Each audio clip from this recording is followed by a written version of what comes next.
Hello? Is it working now? Yeah, you're good. Oh, let's go. I thought I was done for a second.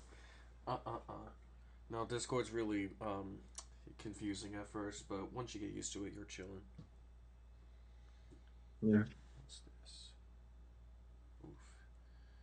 Just gonna wait on Fly Eagles Fly to get here. I might as well change his name real quickly. I can change everyone's nicknames on here. If I can I? Yes. Nickname.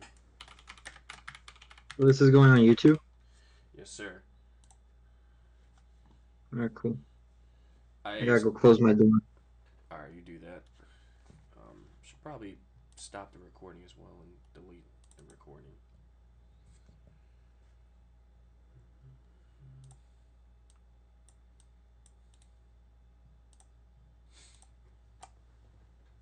Let's see.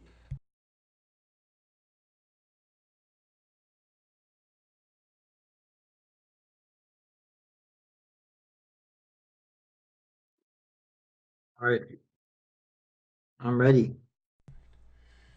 All I've right. always wanted to do a podcast. All right. Just to let you know, we just started a little bit ago. I'm just letting everyone pile in.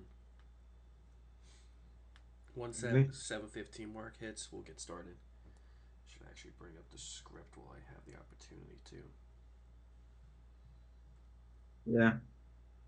Oh shit! Turn on that. And there he is. Let me see.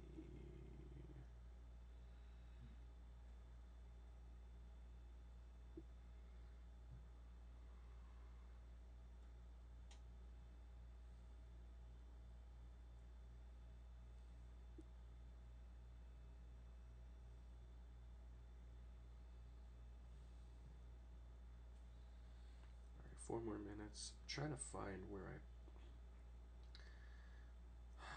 Fucking A. I can't find shit. Ah, here we go. So what are we gonna start with? All right. So we can start with the most recent thing, Deshaun Jackson's retirement, and then we can um shit. Which one? What We could happened? talk about the power rankings. He Jermaine, left. he should be back. He's probably fixing some shit. He was probably trying to talk like you were.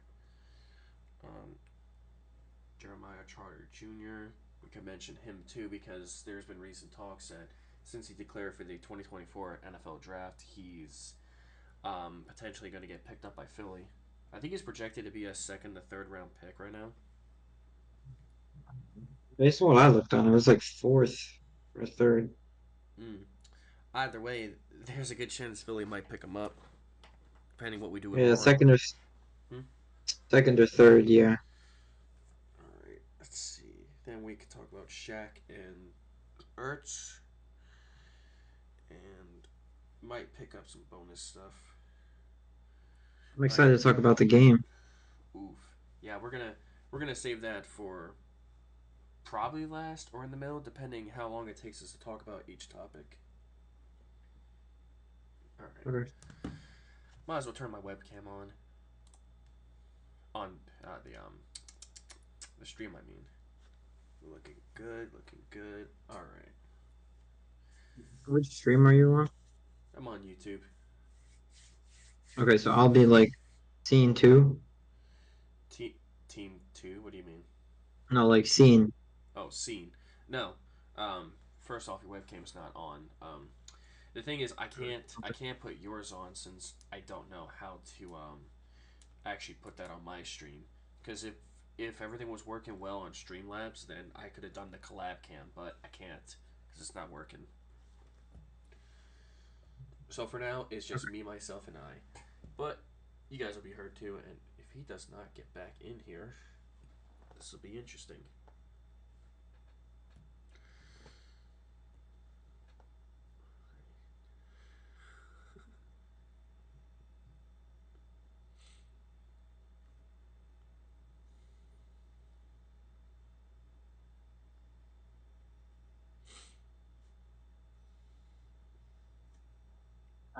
Can't. Come on, call. Should come back soon, hopefully. All right. He's gonna be limited either way. He can't be here for long. So we'll just talk about the easy stuff.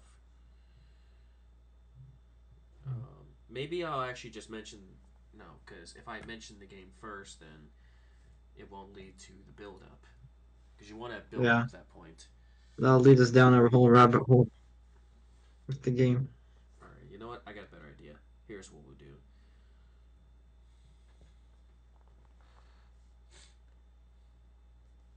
All right. Copy this. Go here. Down here. Paste that. There we go. Now I can see the list much easier. All right. And he's here. Now we can officially begin. I've been trying to work on this intro for a little bit, so let's see how I do. The moon is shining bright, but you know what shines brighter? My love and passion for the Philadelphia Eagles, and I hope yours does exactly the same. This is the Philly Eagles Nest podcast. Welcome, welcome, ladies and gentlemen. If anyone pops up, I'm your host, Frankie Tom, first of his name, and I've got two co-hosts today. First, I've got Paul. What's up? I'm Paul, big Eagles fan, of course. And we also got Fly Eagles Fly. What's going on, fellas? What's up? All right. What's up? We're going to make this a little bit short, but on this podcast, we always talk about anything relating to the Eagles, whether it's potential free agent talkings about, what the hell? Talkings about what other teams are saying. God, I can't talk today. Ugh. Talking about talking, but you can't even talk to talk. Anyways, talking about what's going on with the Birds, with other teams talking about the Birds. And we're going to begin with the most recent one, Craig Carton. Now, have any of you heard of Craig Carton? I don't think so. I have not. All right, I'm going to make it brief because he came to my university, and basically he's a well-known talk show guy for a lot of New York radios. You can see where I'm going with this. He had a bad gambling addiction, but his life got turned around when he finally fixed himself, and now he's getting opportunities to talk again. Really happy for the guy. Really nice guy. I have nothing but love for Craig Carton. Got to talk to him briefly. Really funny as well. But his most recent comments are going to make Philly hate him even more because I'm going to make it short. He basically said that we haven't played a single real team and that the Niners will be the real one. Now, what do we think of that? That's gotta be a joke. That's crazy. I don't think so. What do you I think? mean, when you look at other teams that we've played, the Cowboys, the Dolphins, the Chiefs, the Bills, I mean, those are the Bills you can make an argument for, but the other teams, those are contenders, like Super Bowl contenders. So the Yeah. point you made is not very good. No. I think what his point is that so many teams have made so many mistakes against us, and that's probably why we're 10-1. But if you're asking me, the team that makes mistakes but are able to climb back and finish the game and get a win is the better team. A team that makes mistakes but can't do anything to fix it is not the good team. Like you had back-to-back plays where receivers could have caught the ball on the final drive of Kansas City, and they both dropped the ball. Both Justin Watson and Valdez Scantling. So, and then you got the Dolphins, who had the number one, I think the number one offense. I could be wrong. Something close to that. Put up 70 points on the Broncos, but could only put up 17 against us, where our passing D wasn't really that good. Dolphins only put up 10 against us. They had a pick six. You got to remember that. They had a pick six. Oh, right. Thank you. Yeah. Fuck. So their offense, Tyreek Hill, Jalen Waddle, Tua, number one offense, supposedly only 10 points. I think that's a huge deal for Philadelphia. Oh, it really was. All these wins were really good, but Craig doesn't believe that we've played a full, complete team, which I don't really know. Because most of the teams we played were pretty healthy in a sense. Like the Bills still had Von Miller, but he couldn't do anything. The Chiefs had Chris Jones, and even though he did do a few things, it wasn't really anywhere near enough to impact the game enough to beat us. What else? The Dolphins had Wilkins and Jalen Phillips, but Phillips did get a sack, and that little taunt that he did, I wasn't really the biggest fan of. But I think the reason he did it was because he thought that he got a sack on Jalen by going by Lane Johnson and breaking his longest streak without giving up a sack. But apparently, that's not the case. Apparently, that was actually Soa's man. Soa Opeta was supposed to guard him, but he failed. Then Lane came in last second, did that, and yeah, I don't really know. Like, I don't really like it when teams do that little taunt. Um, but in the end, that's kind of like how the game usually works. Like, they want to get under the skin of many players, many fans, because they're in the moment, and you can't 100% blame players because they think about doing it, and when they do it, they're in the heat of the moment, adrenaline rush. But I don't know. But back to Craig Carton. Um, I don't really think he has a lot of room to talk because Giants are sad, Jets are depressed. We'll go with depressed. Huh. And the Bills are, I don't know. It's kind of like they start great, but then they collapse. Like right around when it matters the most, which that is the team that you need. Because when you need, let's say, the Eagles the most, we come out with the win. But when you need the Bills the most, they come out with the loss. Right. The good teams always find a way to win. Whether it's a scrappy game, dirty game, a good game, the better team's always going to come out on top. And you got to think, every single game's competition, no matter if the team's 0-17 or whatever, it's the NFL. They're professional athletes. So, I just think the point he made is it's horrible. Yeah. Yeah. Come, one thing I am actually noticing is like a lot of teams like the Bills and the Cowgirls, for example, they are really good at putting up stats. Like Dak Prescott's having a really good year. I'll give him that. Like they have Mhm. good stats, but when they really need to play good teams, it's like I don't know. Like last night against Seattle, he did play a good game, but the defense did not. Like Deron Bland is honestly to me kind of more like a clone of Trayvon. Like they're really good at picking the ball off and they can return it, which I'm giving them credit for that. However, when you really need them to cover, how often do you see like a Deron Bland deflection or like a Deron Bland highlight that's not an interception? It's Right. like they're playing to get the interception. They're not really trying to guard their man. They're just trying to stat pad, I would Exactly. say. Exactly. It's kind of like And I find Marcus it crazy. Peters. Yeah, they're both in the defensive player of the year talks. That's Deron good. Bland. I mean, honestly, I don't over T.J. Watt, Miles Garrett, especially. I don't think he deserves it over them. It's great He to was have getting all these torched. big sixes, right? But I mean, also you see Trayvon Diggs a few seasons ago or last season. He had a lot of picks, but dude gave up what 900 yards. Something like that. And it's Hmm. just kind of you got to stay consistent and win Defensive Player of the Year. Mm-hmm. Now, speaking of awards, you guys hear what they're apparently going to give Damar Hamlin? Like, Uh, apparently he's going to guess get, comeback of the year. yeah, comeback player of the year. And Mm-hmm. I'm going to say this with the utmost confidence. He doesn't deserve it. Now, everyone's going to be like, but the man almost died on the field. Okay, that's great. He's alive. I'm more than happy that the man's alive. The last thing I wanted to hear was a player dying on the fucking field. But the NFL Comeback Player of the Year award goes to someone who had a pretty good career, then collapsed down and didn't do well, and then came back up. Kind of like Brandon Graham, for example. He didn't win it, but that's what he did. Like last year, he put up career numbers, and he didn't really play well the year before because well he couldn't play, he got hurt, Right. and He was I so old. exactly, and I'd understand in concept why they'd give it to him because if they don't give it to him, it's kind of like the media will attack him. But I'm gonna be honest. If you need to give someone comeback player of the year award, um, God, I don't even know. I can't think of Mine anyone. was Dobbs. Dobbs.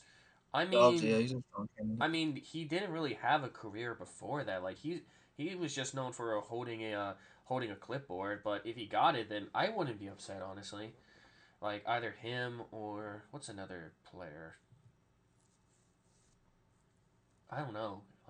There's not much contention for it this year, really. I mean, last year people got injured, and maybe Joe Burrow. Joe Burrow could be a candidate, but he just got hurt, so I don't think it's possible for him to get it. Hmm. Hmm. Um. Yeah, honestly, because Yeah, my vote would go to Dobbs. Just literally that one story of how he was only on the Vikings for like well, like a couple days, and then Yeah. he didn't even know their playbook. He didn't even know their names, but he was still able to go out there in the big lights and get a big win with a Mm. team without their best player. Also, Actually, I just remembered. What about Baker Mayfield? Isn't he having a good year still? Yeah, but I don't think he had a horrible year last year. I think Well, yeah, he the was only doing reason, okay last year. what was he last year? The yeah, Panthers and the Rams. yeah. Well, Yeah, I mean, the Rams he didn't play bad on. yeah, the yeah, he Rams had didn't like play. a game-winning drive, like a really good one. A lot of people were talking about it last year. Yeah, I mean, if he got it, I wouldn't be upset either. Cause like, yeah, he didn't start the year good. He didn't start off well last year, and the second half, he still didn't play not that bad. But it still wasn't enough to consider him a starter. But Tampa Bay took the chance, and they're doing pretty okay with him.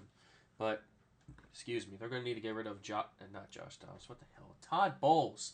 Ugh, I'm mixing up players Put him back on defense. Yeah, now. definitely. No, actually, put him back as a defensive coordinator. Hire someone like I don't even know. Like, actually, that brings me to my next point. What if they hire Brian Johnson? Because he's actually a head coach candidate, apparently. Yeah, I don't know. Yeah, I don't get it. Like, I mean, if they want to throw screens on every drive, then yeah, they should go ahead and do that. I'll give the man credit though. Like, he is able to, he's able to like improvise in the second half and come back. And either Yeah, that or that's Jalen calling the plays. I'm not sure. Like, he did call a couple of plays against Buffalo. I did notice that because for one, I work with my college's football team, so I'm always around the coaches, around practices, so I hear what's going on. They tell me a few things, and judging simply by the audio, I can kind of understand that Jalen's like killing a play that was called and then calling something else on the spot. Apparently, to kill a play, you usually say something along the lines of like can. So like for example, you could call like west wing right 5789 Y K 5742 left shoulder on two ready break. You could do something like that. Um, I thought there was something like kill kill. that's another one. Yeah, can or kill one of those two. Whatever they hear. Either that I've or heard just of, used to Peyton Manning because that's what he says. I've heard a few players say switch or hand signals. I mean, you'll see it a few times across the NFL, and even in college, you see it in high school sometimes. Especially with the bigger high schools to do hand signals. Mm. Because I mean, especially in high school and college, you kind of fear that the false start. So hand signals, let everybody know next play, let's get it done. Oh yeah. That's good. All right. But back to Brian Johnson. If he gets a head coaching job, I'll feel happy for him because, well, you would want anyone to have success, like just because they work hard to get to where they're at. And if Brian Johnson gets a head coaching job, that's great. Like whether he does good or bad, he could put that down as something that he did and he made it. But it is a little early if you ask me because for the longest he's been a quarterbacks coach, and then just this year, his first year, he's an offensive coordinator.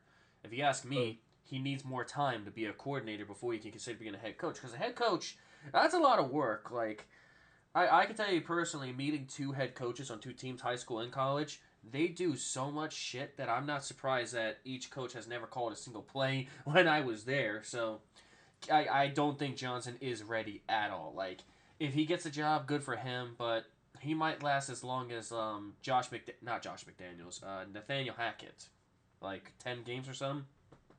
Yeah, I mean that you see Jonathan Gannon got hired by the Cardinals. I feel I mean especially as a first year defensive coordinator. And don't get me wrong, the Eagles' defense was great last year, but at times they were really inconsistent with major Mhm. talent. So I really do think before NFL teams give a shot at head coach, because like there's not many people you could hire as head coach right now. But I mean if we do see Brian Johnson go, which I'll be happy for him, then I'd like to see Frank Reich back in Yeah, I was Philly. about to say that. You know what's funny? There's one thing people aren't really talking about when it comes to our defense. There's a good chance that a lot of the reason the secondary is not that good is probably because of Matt Patricia. You guys remember he's still here? Yeah, I don't Like, Yeah, know. I always remember. I think You go, you go. he's like an assistant. I think for the defense side, and if that's the case, then maybe that's why our secondary is not doing as well. I mean, they come back up in the last second when we really need them, but I will forever remember his face after the Philly special. So funny. Yeah, and then our cornerback one, Darius Slay. I mean, he had kind of bad blood with him in Detroit, so Yeah. I don't think it was the best idea to bring him in. Especially, I mean, Darius Slay's been great, but he hasn't been Darius Slay great. Mm-mm. Yeah. But you could say, like, for him and Bradbury, it is age coming up. I'm going to say it's three things. One, Matt Patricia just not knowing how to do his job. Two, new defensive scheme they have to get used to. And three, age. Um, Yeah, Yeah, they're getting old. like, Bradbury, I think, is like 29 or 30 now. I don't remember which one it is. And then Slay's like 31 or 32. And I don't, like, I don't know. Like, back when we were in free agency last year, I actually didn't really want Bradbury back. Like, not that I hate Bradbury, but like he is old, and I felt like something was telling me that he wasn't going to be exactly the same. But he might have a Trey Turner like turnaround and might play better coming up. I don't know, but I would have preferred to keep C.J. Gardner Johnson back then. But in my opinion, things are working out well. I mean, we got a future starting safety in Sidney Brown, hopefully, and we've got the ghost in Reed Blankenship. So I'm not really upset. right. And Um, then Mhm. you see Eli Ricks. I mean, he's a rising rookie. Um, mhm. Avonte Maddox should be coming back next year after his pec injury. But I mean, yeah, Darius Slay's getting up there in age. I don't think Bradbury's gonna be on the Eagles roster for too much longer. Is he on a 1 year contract? He's Who? on 3 years, isn't he? Bradbury? Yeah, I think it's like Bradbury? 3 years, $28 million, Yeah, something like that. it's a lot. Yeah. You can't really blame him. He was one of the best shutdown corners last year. Can't get He mad was. about Yeah. it. But don't forget about Keely Ringo. We managed to steal him in the fifth round. Like he could Oh develop yeah, into something intense. right. But Yeah, I want to see him more.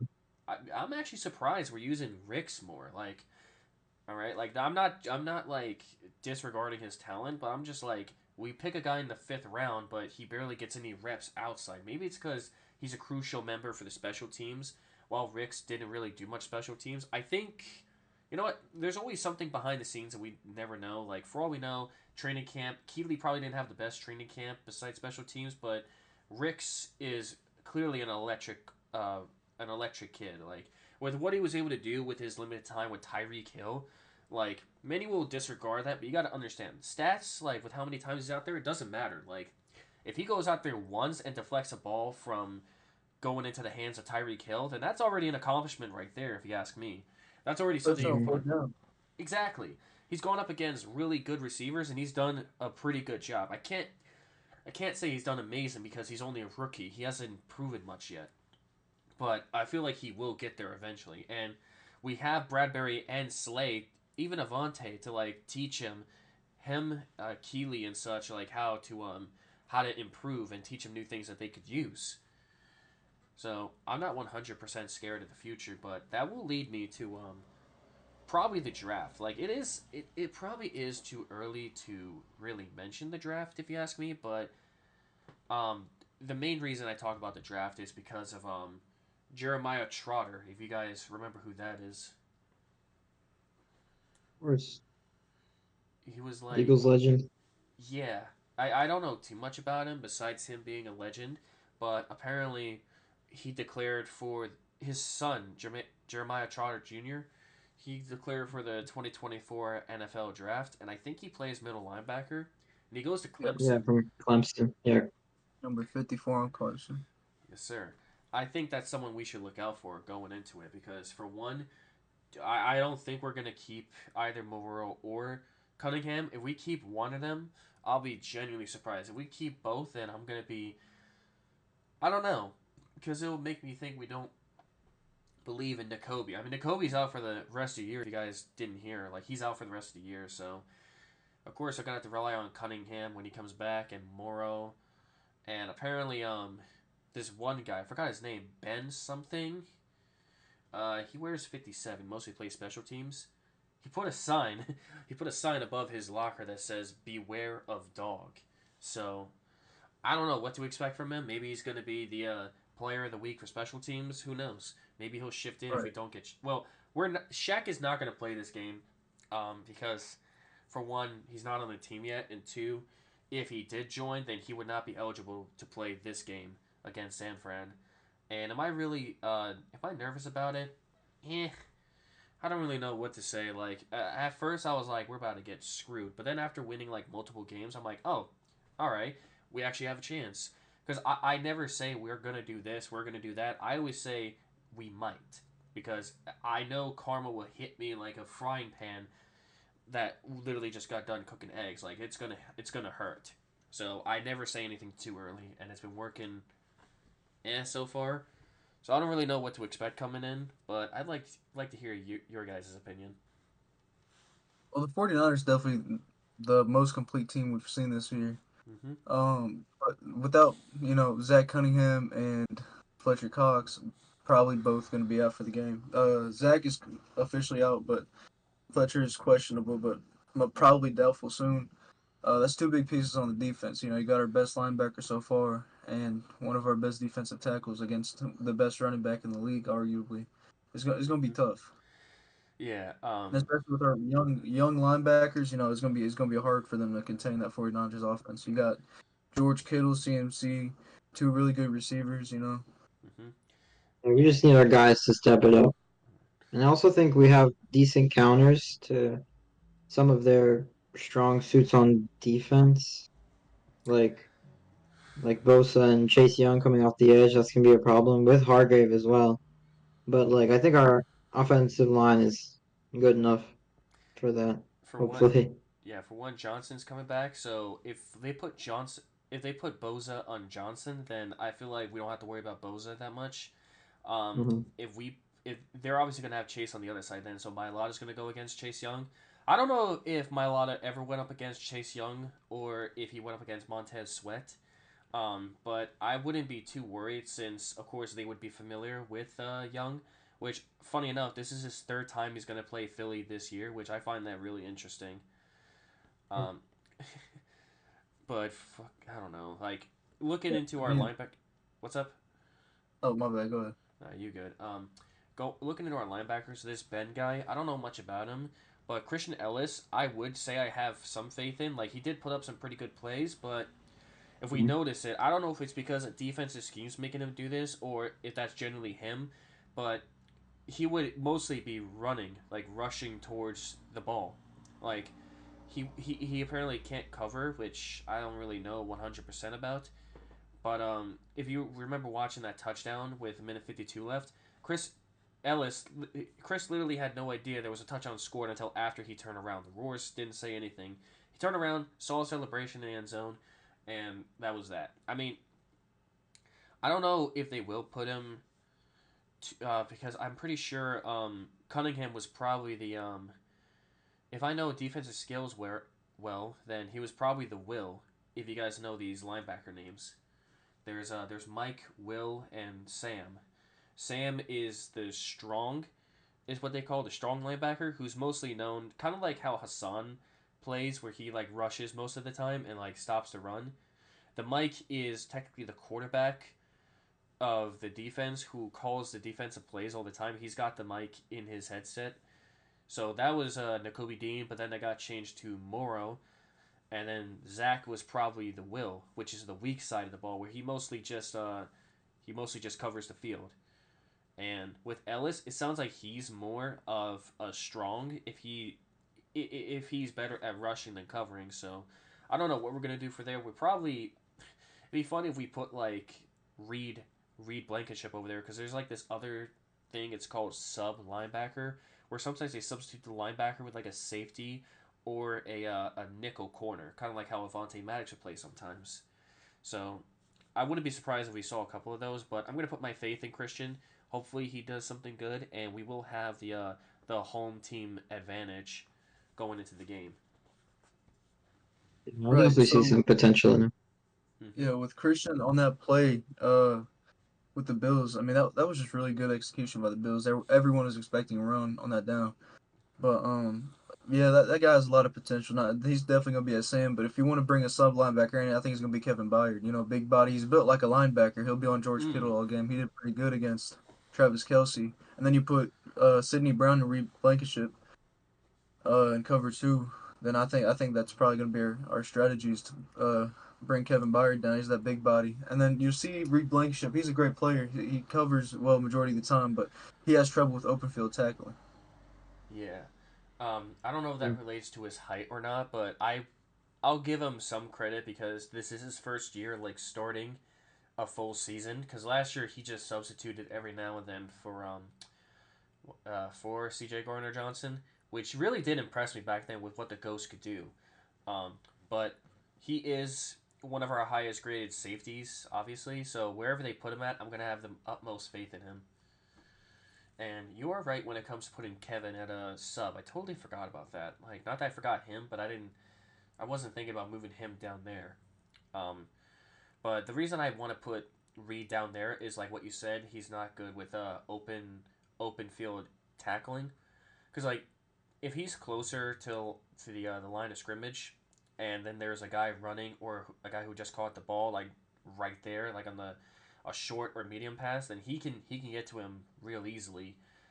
Um, but I do think it is better for Kevin to be down there since he has more experience and he could potentially cover George Kittle easier. I'm actually liking that idea. I don't know why I didn't think of that. Right. I mean, if you bring Reed down, you'll see like he's really good at crashing down, but just open field tackling is probably his biggest flaw. I mean, that could factor into his size, and you see he likes to dive to the lower body line instead of wrapping up and bringing down. So I think what the game plan should be is man coverage with Kevin Byard on George Kittle the entire game. And Yeah, then, you still got Hassan Reddick and Josh Sweat coming off the edge. They're going to get pressure on Brock Purdy. And as long as we get into Brock Purdy's head and make them establish the run game and try to run the ball with CMC, and then, start bringing in the blitzes with Christian Ellis, maybe put Reed Blankenship or George Kittle a few times, have Kevin blitz. I think that's probably going to be the key to winning, just getting into their young quarterback's head. Because, I mean, you see what Hassan Reddick did to him in the NFC Championship. He's gonna be out for blood, but also he's not. He's a young quarterback, so I feel like it's gonna be easy to pressure him. And then going back to Chase Young playing the Eagles 3 times. So if he does line up against Jordan Mailata, a lot of people are gonna think that it's an advantage to the defensive lineman, but I think it's the opposite. I think it would be the advantage to Jordan Mailata. Because as a defensive lineman, you got your skill sets. I'm more of I either bull rush or swim move or just rip through. And Jordan Mailata he's huge. It's going to be hard to get past him. But yeah, I think it'll be more advantage since he's studied and played against Young's techniques a lot. And yeah, then you see Nick Bosa against Lane Johnson the past few years. I mean, Lane Johnson's kind of locked him down. So I really don't think we should worry about the edge that much. But then you got Jason Kelsey most likely, or Landon Dixon on Javon Hargrave. I think what we need to do is establish a run game before we get any passes going. And if they do start generating pressure, that's when we rely on AJ Brown on the short passes. yeah. Don't forget, there's a chance that Eric Armstead might miss this game because I think he's having either hand or foot issues. So if he's not in, they're probably gonna. I don't even know. Like they'll probably put someone like Kinlaw there. I think Kinlaw's still there. Javon Kinlaw. I could be wrong, but whoever's their backup DT or nose tackle. I don't know if Hargrave plays nose tackle or defensive tackle because the defensive tackle is more for like the strong side of the ball, while the nose tackle is more lined up with the center. And Right. the strong side of the ball is like where there's either a tight end or more receivers at. That's what I learned. That last part I could be wrong, but I know that's how strong side of the field works. All right, I'm but pretty sure Javon is mostly in the one technique. all right, and let's not forget that this O line besides Trent Williams is pretty bad. Yeah. Like I don't even know. Like let's just hope Trent Williams can at least keep his hands to himself when not on a football play. That guy's a diva. Gotta make a big deal out of everything. And their offensive line isn't really that amazing aside from Trent Young, and I definitely think with all the pressure that we can bring, we can definitely exhaust them. Like Jalen Carter, Hassan Reddick, Josh Sweat. Like it's gonna be. I think, like I predict that there'll be a good amount of sacks on I Brock Purdy. I'm Hopefully. hoping because ever since week 3 of last year when we played the Commanders, I've just had an adrenaline rush for sacks. Like I can't be the only guy. When we sacked Right. Carson Wentz, like how many times? 8 to 10 times. Like, Yeah, and like when it comes with Brock Purdy, I don't think we need to sack him every play, but if we can get pressure on him consistently, I think that's when he's going to start cracking down. yeah, no, You like, know, he's not very mobile, so he's going to try to roll out the pocket here and there, and Hassan Reddick's really good at reading that. But let me ask y'all this: do you think Hassan Reddick should be on Trent Williams or the other side? hmm. Let's see. Josh Sweat could be. Um, I don't know. I think it would be best to put him on the other side because think about it. You've got our best guy who can run on the edge, put lined up against like a tackle who isn't really that good. Like you could have our best guy on the best tackle, and that would be a good matchup to watch on its own. I wouldn't mind that. But realistically, put him on the weaker side of the offensive line, and he could apply way more pressure. Like look at last year. Last year they had I forgot the guy's name. He plays in Denver now. Um, like he was really good, really good while he was in San Fran. And Hassan got to both quarterbacks every single time. So with a backup tackle, then I would say put him there because Josh Sweat doesn't really need to get a lot. He may get Williams tired on some plays and get an advantage, but you let Josh Sweat just handle it with Trent Williams, and then you got our best guy on the other side to get to Brock Purdy faster. Right, and Yeah, he's I think really you go the underrated. 49ers formation. Say that again. You both just talked like at the exact same time. Go ahead, Trey. Um, yeah, I was just saying. I think Sweat. He's really underrated. And he could definitely cause some damage. Right. Mm-hmm. But so I think what we should do is, when it comes to football, you most likely most of the times you're gonna have to have the better player on the better player. So I think it'd be better to have Hassan ready because we can trust Josh Sweat on the other side. I mean, he's still one hell of a defender. But I think you just go based off their formation. You know, if it's a run heavy formation, I think you have to put Hassan Reddick against Trent Williams because they're going to use that to their advantage. They're going to run the ball to the right a lot. And I've seen that. I mean, I do. I know a lot about defense. I play defense, or at least I used to. So yeah, I think most of the times, if it's a heavy, like run formation, I think you have to put um, Hassan Reddick on Trent Williams. But if it's most likely pass, uh, single back or whatever, you put Hassan on the other side. Oh But it yeah, just goes based off their formation. If they're in, like they got two, three tight ends out there, you got to put Hassan Reddick on the tight ends. yeah. Force a double team because that'll call. I mean, you see Christian Ellis, he will crash down into that gap. Oh yeah, because that's the strong side of the ball, and if you weaken the strong side, then you can just eat. You can eat the offensive players alive. Like Right. I'm still learning a lot about defense because that's like something I'm trying to cover on Huddle, where I gotta watch out for formations where like the gun, or AKA the running back is if he's near the boundary or the field, and God, what's the other one? I forgot. Oh, personnel. But we'll go back to the 49ers in a moment. I wanted to real quickly shout out Deshaun Action Jackson, aka One for One. Congratulations on your retirement, my guy. I really appreciate everything you've done for the organization ever since like '09 when you got drafted. Like, you guys have any fond memories of Deshaun?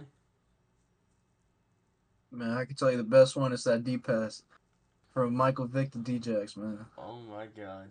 You know He what's Yeah, just Vic cracked sling the that right thing. into the end zone. Oh my god. he just sling the rock. And you know what's the best part about that play? Um, that safety or corner, I forgot which one he was. Really great guy when he was on the field. Not saying he was a good guy, like he was an asshole, but he was really good on the field. Could not underrate him. He was talking massive shit because I think the weeks before, like Washington managed to get the win on them, and he was like, "All right, try again," or like just getting under everyone's skin. Sure enough, that was the first play, and he got cooked by Deshaun. My favorite play is unfortunately I didn't really get to watch a lot of Eagles football before 2019. I wasn't really into sports back then. I wish I was because I would have had way more memories, but better later than never. My favorite play was Jalen Hurts to Jackson in Dallas. Like that was my taste of oh my god, this is exactly what Deshaun Jackson was like back in the day. Because I seen all the highlights about him, but I never got to see anything live up until that point. And he just came back from like injury reserve or some sort of injury. Watching that on the field was amazing. What about you, Paul? Do you have a memory? I mean, for me, it's the miracle at the Meadowlands. Has to be like 7 minutes left in the fourth quarter. We were down by 3 touchdowns. Everyone just, everyone was leaving the stadium, and then we somehow managed to come back. And I remember watching a documentary about it. So the punter on the Giants was specifically told to punt it right out of bounds because back there was like the scariest return man, D Jackson. Somehow he just punted it line drive straight to D Jackson. Initially he muffed the punt, but then he picked it up and he just ran straight through everyone. And it was just like crazy seeing that. Hearing a punter not listening to the coach like that is kind of funny because I think he actually wanted to challenge Deshaun because I actually believe he didn't think that would happen. All right, you know what happened with what Deshaun did. Really, I gotta get better at speech, but it reminds me of we're gonna briefly move to a funny memory I have last a couple weeks ago. So during one of these games, I was doing another kind of tagging, which tagging is like taking down information about a game. So I was recording every single down, every single play. Like if there was a passing play for a certain amount of yards, I had to put that down. Kickoff, penalties, interceptions, fumbles, sacks, everything like that. I had to put that all down. I did great for my first like 2 times, only 2 times. But there was a punter, really big guy, and he decided to do something that was probably hilarious because we all know punters can like throw the ball on random fake plays. Now this team, I'm not really gonna say these teams out loud just to keep my privacy intact, but they were down by like a touchdown or so, and this is the first game we were winning at home. We were allergic to winning at home, so every game I was at, they lost. Every game outside of where we played, we won, and I was never there for it, which pisses me off. But the punter took the ball, and instead of punting it, he dropped back and was ready to throw it. The only problem, no one else knew that he was throwing. So when he had the ball in his hands, he was like, "Oh shit." Because no one was ready for the ball. And he's looking, he's scrambling, he's scrambling. Eventually he throws it out of bounds and he gets intentional grounding. All of that for nothing. And we got good field position, did that, which not gonna lie, this may not relate to what we're talking about, but this just proves my point that like punters sometimes won't really do everything exactly to the coach is saying, if you ask me. Because their job is just to punt down the field. So if they want to challenge someone, they're gonna challenge them. And kicking the ball out of bounds was a better idea if you ask me, but thank you, Giants punter. You did a good thing for us. But all right, I do have some quick news to announce. There's a good chance that Eagles Track will join us in a little bit. He had some W. stuff. He had some stuff going on, so he should be here any minute now. And unfortunately, we're gonna have to say goodbye to Fly Eagles Fly in a moment. He has to go do some stuff as well. So before you head out, I just want to say thank you for joining us today, and I will let you know way ahead of time. We've got more episodes coming in, and you've honestly been amazing so far with what little time you had to get ready. Yeah, man, I really appreciate you for bringing me on here, man. It's been a blast for real. I'll be excited to join any other episodes you have. Just let me know anytime. Yeah, I got you, big boss. But all right. So, what else could we talk about? We talked about the show. We talked about the draft, and we could talk about this. Honestly, at this point, ESPN is becoming more of a comedy than a legit source because now ESPN has us ranked seventh in the power rankings. I think it's PFF's power rankings, but we've always been under instead of being anywhere on top. Which I don't know why you would put us at seventh against the four other teams we beat. Like, what do you think about that, Paul? Yeah, I just don't get it. I don't know why they keep hating on us. Cause like what we were like 4, like 11-1, like 3 seasons ago, and then people were like, I mean, then I can't even find my words. Like there were. Let me. Want to try sign Okay, I'll go language? back to. I'll, I'll go back to last season. They were like the people were actually happy for us that we were doing so good because we weren't doing that good before. And now, as soon as we're doing good this year, people are just finding ways to blame us, like they would blame other teams years prior. Hmm. And one thing that's really interesting, all right, remember last year when we beat the Cowgirls with Cooper Rush? Um, Back then they were like, "Oh, if Dak Prescott was there, we'd easily beat you guys." Yada yada. And then we'd play them later that year, and we didn't have Jalen Hurts. So if you ask me, both those wins were nothing really to like cheer on about. You know, it's because all right, both quarterbacks were out. There was no real competition there. Like Dak still had like a record where he never lost to Jalen Hurts or whatever, but sure enough, they both played a really competitive game because if you ask me, both defenses folded when it mattered the most in situations, except for us. Like the last second, um, we did it, and I swear I lost like 20 years of my life due to like massive heart attacks during that game at least. But I was driving. I mean, I was driving back from like a road trip, and I was sitting in the car, and I was commentating uh to my parents, and like I was literally like throwing fits because they would ask me like what happened, and like and then every time something bad happened, I would be going crazy, and then and then like my sister would be like, "Why are you yelling? You're crazy." But I'm like, "No, no. If you were a like football fan, this is like insane." yeah, because this was finally a year where it's like both quarterbacks were healthy, both teams were decently healthy enough to play. All right, this time we're really playing to prove a point, and like most 12-year olds act, we beat them, and they come up with 50 excuses as to why they lost. Um, and I'm not saying this because, like, in my opinion, like, how can I say this? I don't really like trashing on other teams and like I never disrespect other teams. I never try to like talk massive trash because I know karma's gonna hit me. But this is where it really, in my opinion, matters the most. Like if you were talking all that talk throughout the beginning of the year, lose to the Cardinals, you beat other really good teams, and not really good teams. You beat other really mediocre teams. I'll say because some were mediocre, some were trash, and then you get excited. It's like yeah, okay, but you like today they can like yesterday and today they can celebrate because they actually did beat a pretty good team in the Seattle Seahawks. Just barely. Yeah, Yeah. exactly. All right, like barely, like the offense played well. So the offense I can say is pretty what is the word I'm trying to say? Accurate, consistent. They're a very consistent offense. They continue to do the exact same thing every time. They put up the same amount of stats, but the defense, of course, with Deron Bland taking advantage of mediocre teams. Now, I will say this: 5 interceptions returned for a touchdown is an NFL record. It doesn't matter who it's against. You could play 5-0-15 teams in a row, um, but no matter what, if you get those, that's still great. Like Deron took great advantage, and I'm happy for the guy that he got an NFL record in his second year as an NFL player. However, you can't cover. Like you get lined up against AJ Brown, you can't cover AJ Brown.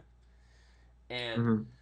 when it really matters the most, I guess he can't really do a lot. Like I don't pay attention to the Cowboys like that, but apparently every time they play, I just so happen to see Deron Bland picking the ball off. So I respect the man for being able to do what he's doing now, but the 5 interceptions returned or INTs returned, that doesn't really matter compared to how the game ends.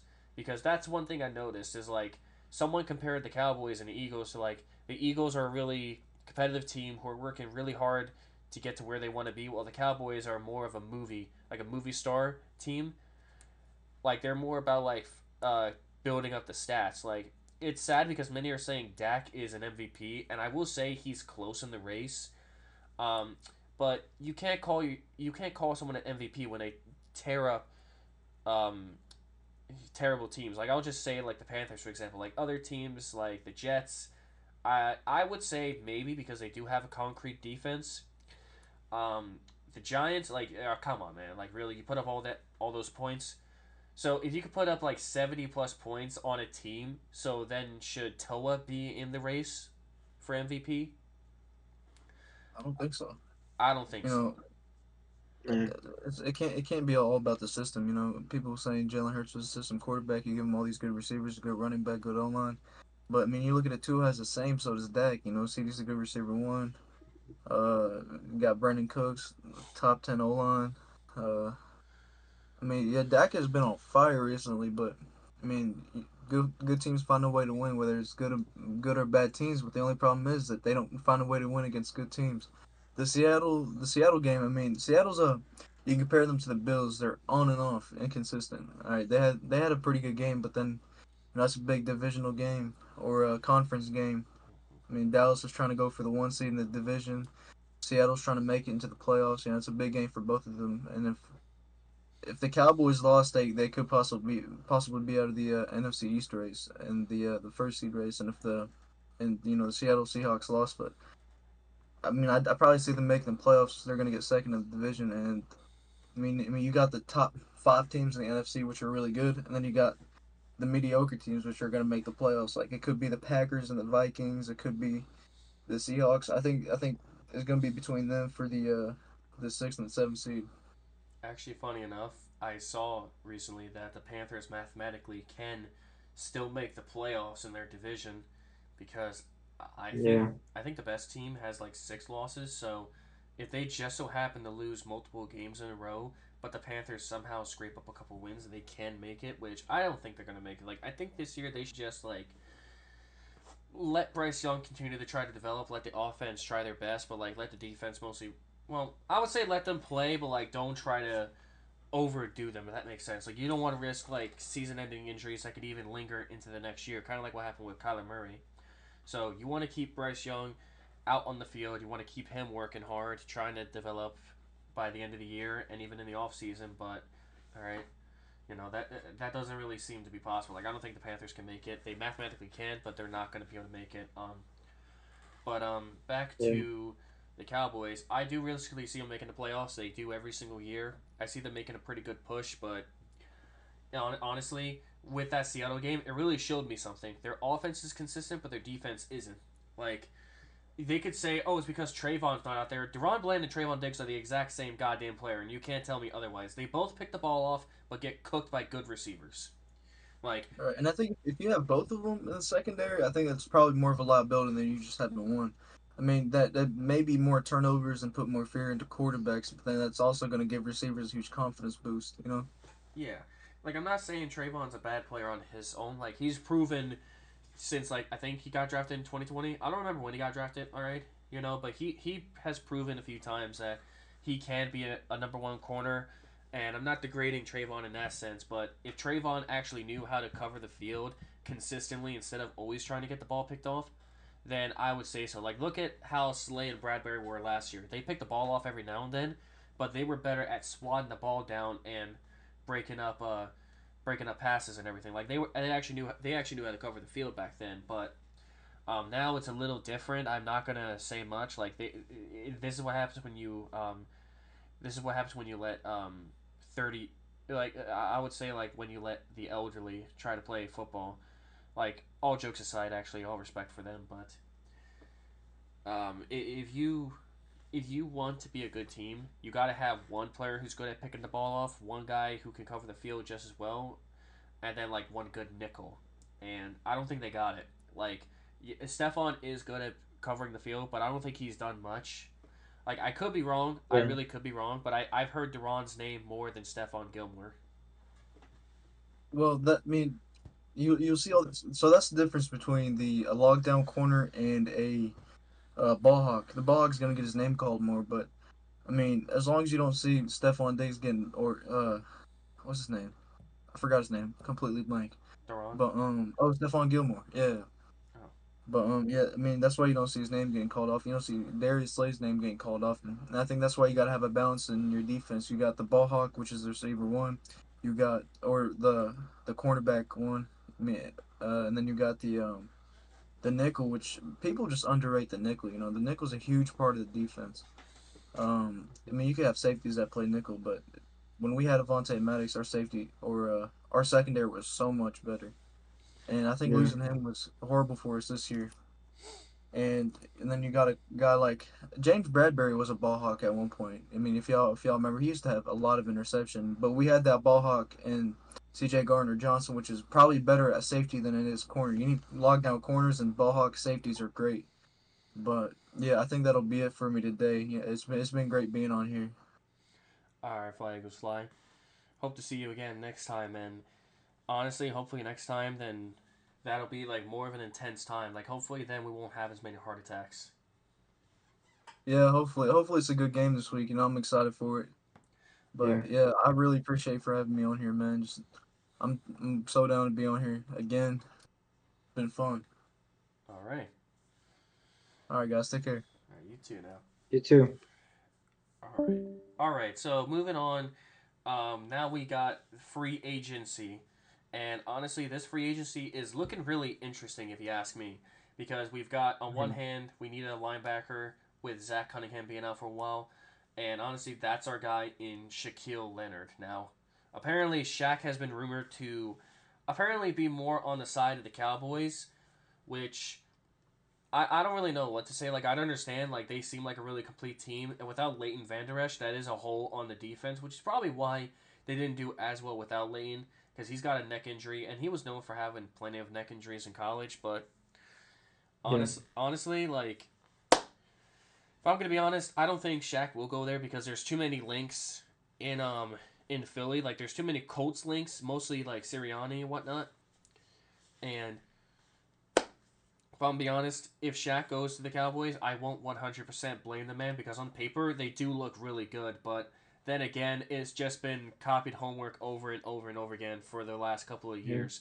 They look good on That's what they say paper. every year. Yeah, they look good on paper for multiple years, but then when it really matters the most, they don't do anything. And honestly, like you can't claim that you're going to win the Super Bowl, that you're the best team if you can't beat the 49ers. I don't remember the last time they even beat the Niners. For the longest time, like back in the day, they used to be like main rivals with each other, and then like both like dynasties fell for a while. And I remember the earliest being like 2020, maybe 2019. No, 2020. They didn't make the playoffs in 19, but 2020, 2021, around then, that's when the rivalry kind of kicked back in after the one playoff game where Dax slid the ball, or not slid, he slid um, after getting a first down and plenty more, but he forgot to get the ball to the ref because many, even myself back there, were like, wait a minute, the ref just ruined the game for them. No, no.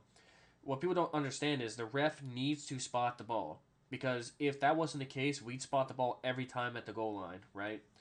So every time Yeah. you get like a 20, 25, even 27-yard gain, the ref needs to be there to spot the ball. The camera never shows them there because they're always showing the other players. They don't want to show like ref ball. They want to try to show football. And I say and I mentioned try to say because that hasn't been the case this year, but we'll get to that a little later. All right, but we're really looking into getting Shaq. All right, and apparently the latest he's gonna announce where he's going is Monday. So he might join a team this weekend, and honestly, this is probably going to be hard for Howie Roseman, but he's going to have to choose either Shaq or Zach Ertz, who just cleared waivers today. And basically, for those Yeah. that huh? Yeah. I don't really want Jack Stoll being our number one wide receiver. I mean, tight end next week. I mean, yeah, I would definitely love bringing in Zach Ertz because I think he would just turn up another gear, then he and go hopefully go back to his old self with us. Yeah, I don't think he'll go back to his old self, but I think he'll be sufficient enough, especially with if you ask me, like Albert O, I don't really know why we traded a 6 round pick just to barely use him at all, but I guess I could kind of understand for the fact that he can't block. Like Goddard can block, but if you would choose Mhm. Goddard or Albert O to catch the ball, you would want Goddard. All right, so I don't know why we used a 6, but I guess we'll have something planned later on. But if we get Zach Ertz back, honestly, that'll be amazing on its own. But if we get Shaq, that'll be just as amazing. And if we get both, I'm literally throwing a party. I'm throwing a party if we get both guys. Now, I'm not expecting any of these guys to be like how they were in their prime. I'm clarifying that. I'm expecting them to play as well as they have been recently. Like, Shaq hasn't been the Pro Bowler that he's been, but he's still been an efficient linebacker when he's on the field. Zach Ertz hasn't been his prime since he left Philly. However, he is still one of the better tight ends, and many teams are still looking into getting him because He's got that dog in him. He's still got playing in him, but not like how he was back in the day. All right, that's why we traded him and kept Dallas Goddard a year or two ago. No, it was 2 years ago. So Yeah. I honestly, it'll be really interesting what happens when Zach comes back. And I would say if Nakobe comes back, but Nakobe's out for the rest of the year. I don't know if I clarified that, but Nakobe had surgery on his foot, and he's going to be out for the rest of the year. All right, which really saddens me. And unfortunately, there's going to be plenty of people calling him a bust. Which come the fuck on. Like you can't say this Yeah. man's a bust after his first year fully starting. Like he got hurt in the first game. It was a rainy game in a cold ass night. You cannot get mad at the guy. All right, like it was. I don't think it was raining bad, but it was raining a good amount, which has been the majority of these games for us. Just a lot of rain. All right, like the guy had to deal with a rainy situation and got hurt. All right, then Morrow out of nowhere just became a god and started getting like 3 sacks in the game, dominating in the middle of the field, doing great. And Zach Cunningham has just been doing as amazing. All right, now even though Morrow has been a little lower recently, he's still been Mhm. suitable for when we need him the most, really. All right, and when Nakobe did come back out, he did lead the team with tackles. Not the best in passing, which is why I feel like Nakobe shouldn't be. He shouldn't be the Mike. He should be the Will. I feel like he'd do 10 times better if he was the Will. All right, just because of his size. Which is what I said earlier. Bring Jeremiah Trotter Jr. onto the team. Put him at the Mike. Put Nakobe at the right or the Will. I mean, and then let Hassan continue to be the Sand. And then fuck it, like this is normally not for teams that are a 4-3, because what people don't understand is on a 3-4 there's a fourth category linebacker, and that is called the Jack, aka the Jack of all trades, where they do similar things as all three linebackers, but they're still better at like being consistently better pass coverage teams. So um, Yeah. but I would say we could use a jack of all trades just in case someone gets hurt, which is what brings me to Miles Jack, which ironic, jack of all trades and Miles Jack. um, Huh. what if now this is a nice what if scenario? What if Miles decided not to retire? Um, if you're asking me, he probably would have been mediocre because if he Yeah. didn't retire, he would still consider retirement. Now, I'm not gonna get mad at the guy. Like he made a personal decision. He decided, all right, you know what? The game is done. Like I can't force myself to go back out on the field and play. Like I gotta move on and find something better. And I don't blame the man at all for doing that. Like thank you for working out with us for a bit and being a good player when you were. But if you played at least 1 year, that would have been great. We probably wouldn't have a problem with linebacker if you ask me. Um, that honestly would have been great, but he moved on. I'm not really that upset. And then that was kind of the same for Rashawn Evans. We put Rashawn on the practice squad, didn't play him for a game, but then he said to be released because he wanted an opportunity to start, which he would have that opportunity now, which is also why he joined the Cowboys. I don't think he's done a lot for the Cowboys. I don't even think he's starting for them. I haven't heard his name be called at all. I could be wrong. Yeah, me neither. You mean what? I just said me neither. Oh, um, but what's it called? If you're like I say, put Nakobe at the will. Put I don't know if we do decide to keep Morrow for like another year, or we do pick up a rookie. I would probably say put Nakobe at the mic for a little bit and see how he plays. Only because Nakobe has experience on the mic, and I wouldn't want a rookie playing the mic immediately. All right, whether Nakobe plays well or not, we got someone right there. All right, um, but what else have we got going on? So I want to briefly mention ref ball, which has been honestly like this is probably the worst referees I've ever seen, and I'm gonna point this out real quickly. Hassan Reddick and Josh Sweat. I'm like up and down with this claim that's being made, but apparently they're trying to claim that Josh Allen apparently was begging for an intentional calling or an intentional grounding call, because apparently what that does that takes off the sack, and of course Josh Allen got sacked, and I don't think, and yeah, because of the intentional grounding, not Josh Hassan didn't get counted for the sack, and all right, many people are saying that they're lying. I don't know what to say because these guys would not go out there and lie on the field, because if that was the case, they would have done it multiple times and it would have been addressed in the media. But they briefly mentioned it, and they're not making a huge deal about it because the huge deal is actually the refs not calling unnecessary roughness on Jordan Phillips. And if you remember, Jordan was being really aggressive with like Cam Jurgens and Jalen Hurts. All right, because we haven't really been running the brotherly shove as often as we did Mhm. earlier, which kind of makes me happy because it does get a little tiring seeing the same play over and over again. Like we're guaranteed to score or get the first down, which is where we need it the most. But I don't know. I'd like to use the brotherly shove only in emergency situations, which good on Philly for not really needing to rely on it like that. But that game, yeah, Jordan Phillips, especially on that before the brotherly shove, the fake one where I don't know if it was the adrenaline that got him or he actually genuinely wanted to do this, but when he pushed Cam down, he apparently pushed him into Jalen with his legs like right there to be bent back, his knee injury and shit. Oh, Wouldn't it have done nothing because Jalen is literally has the goat material inside of him. All right, so yeah. honestly, he should because not only was he a menace on the field, not menace as in a good player, but like a menace as in a disrespectful son of a bitch. But he also was to even the fan, where he even tried to lie and claim that the fan was making threats to his friends and family, which that's not true at all, because Yeah. no security guard is gonna allow a fan to do that. All right, like there's plenty of people around who even heard it, so they definitely they definitely can prove like a trillion times that he didn't do any that he didn't actually say anything.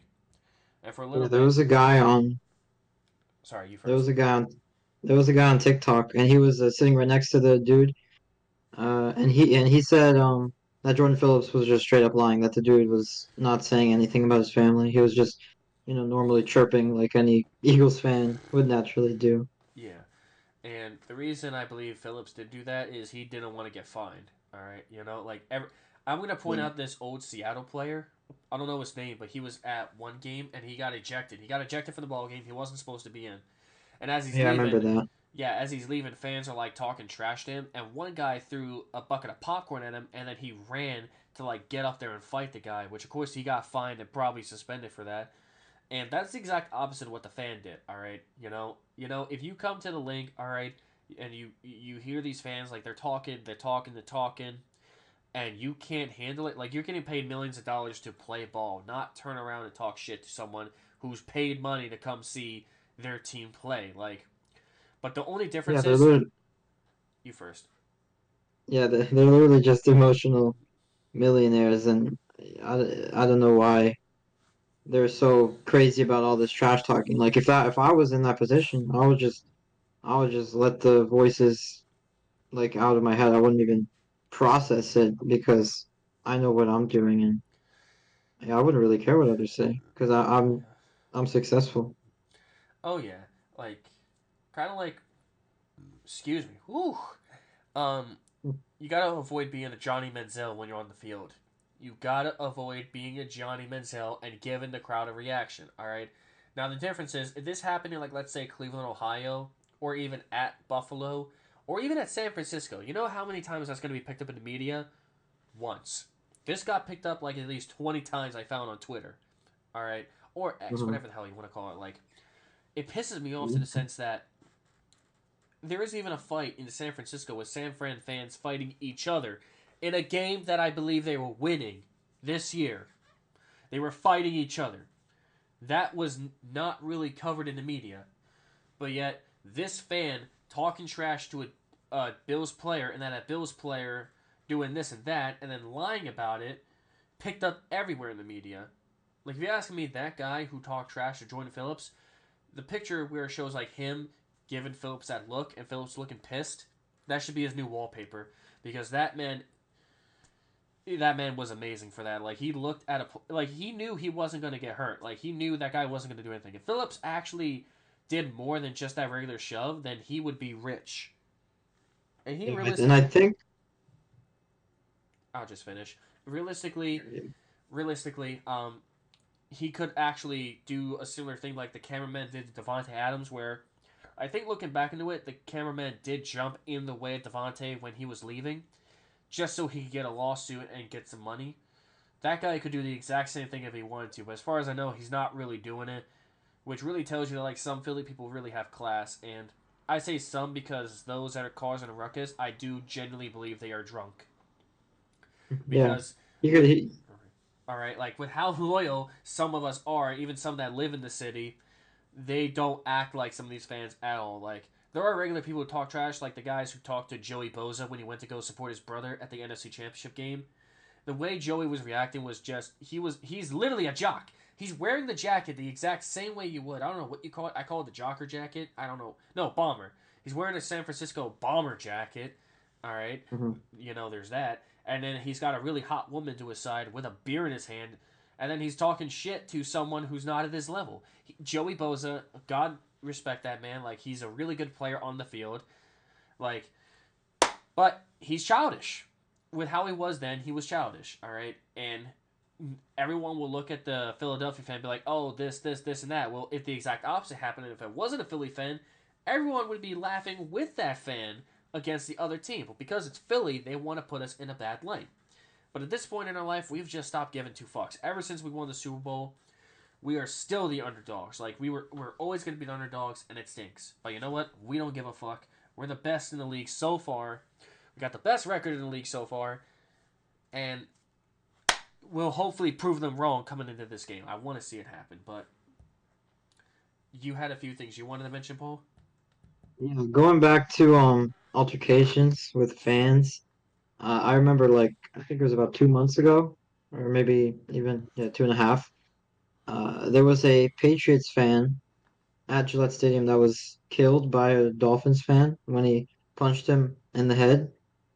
And I think that I actually saw more coverage of this Jordan Phillips and Eagles fan thing than I have of that on social media, and that just speaks volumes because that's just insane. Yeah. Like they just want to target us Philly fans, and yeah, I don't I just don't like that at all. All right. I will say this. I think they did cover that a lot. However, I think it wasn't covered as much in national media. Like they covered it once, but local media they definitely covered it more. Um, but Yeah. it's the point. Like you could probably find more about Jordan Phillips talking to this fan than a legit fan dying in a stadium to a Patriots fan.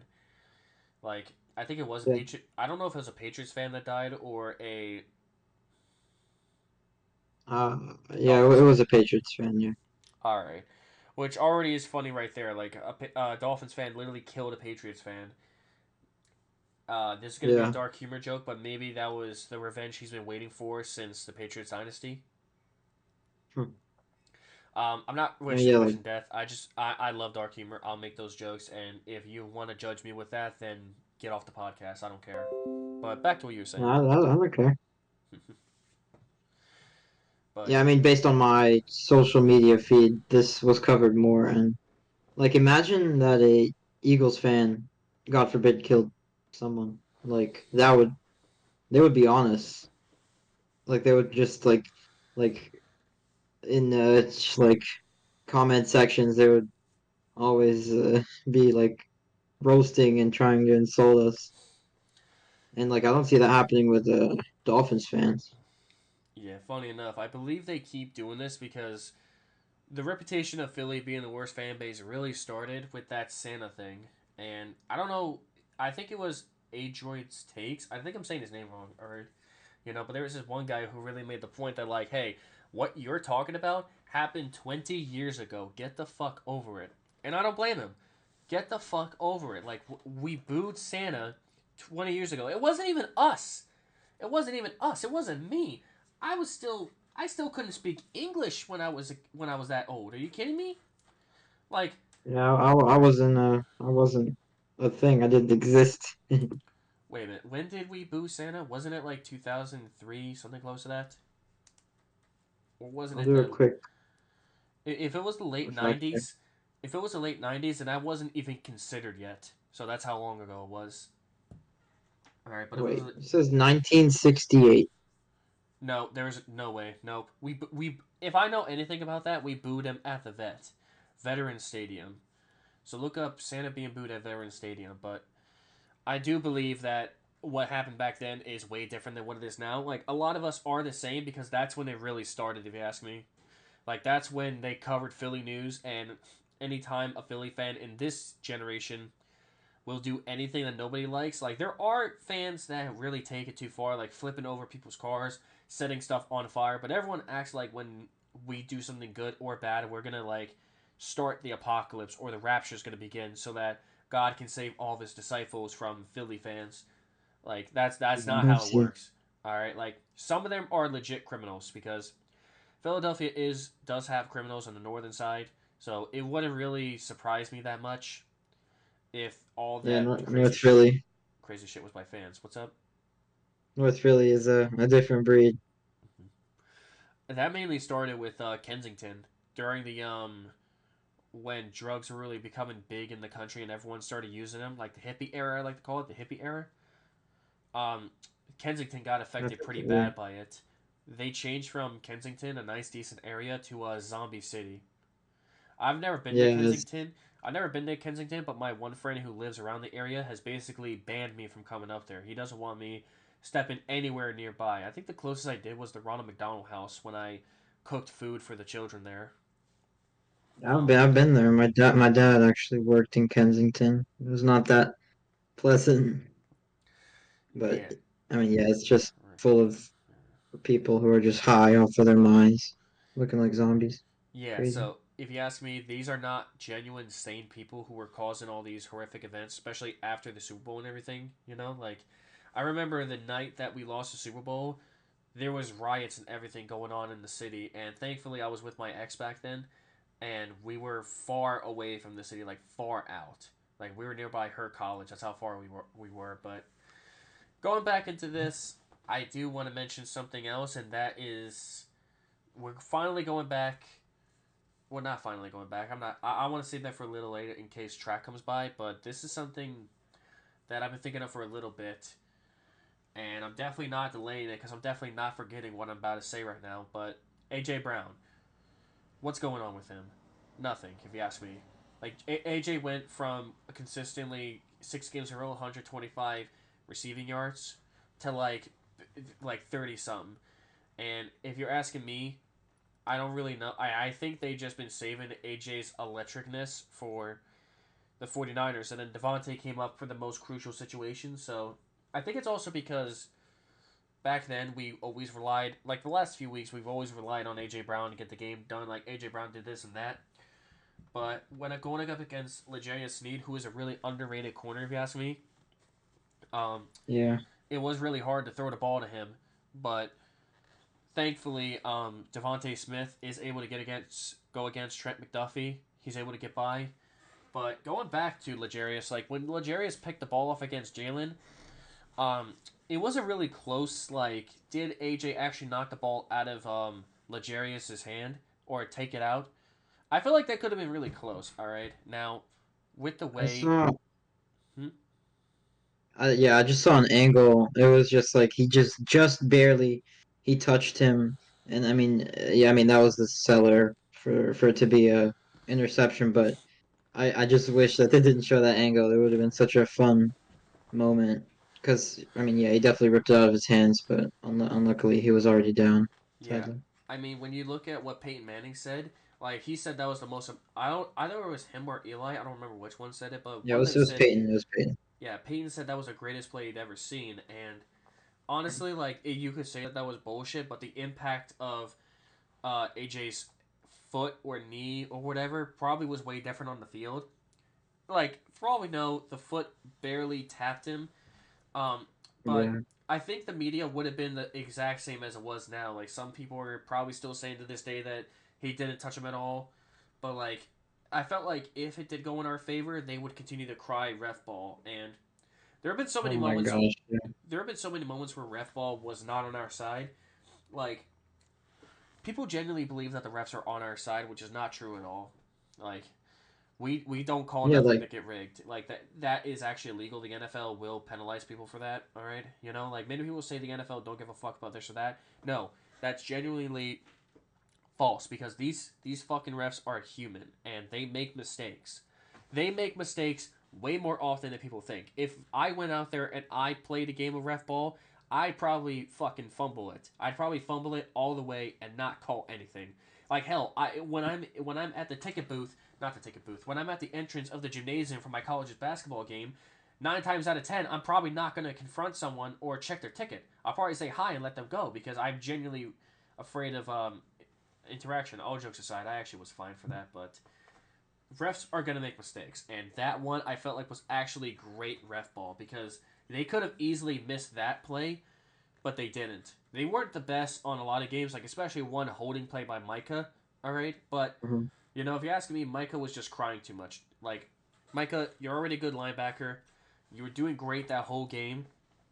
That one holding play, in my opinion, didn't really change much, if you ask me. All right, Yeah. because yes, you were held. Yes, you were constricted. Yes, that should have been a penalty.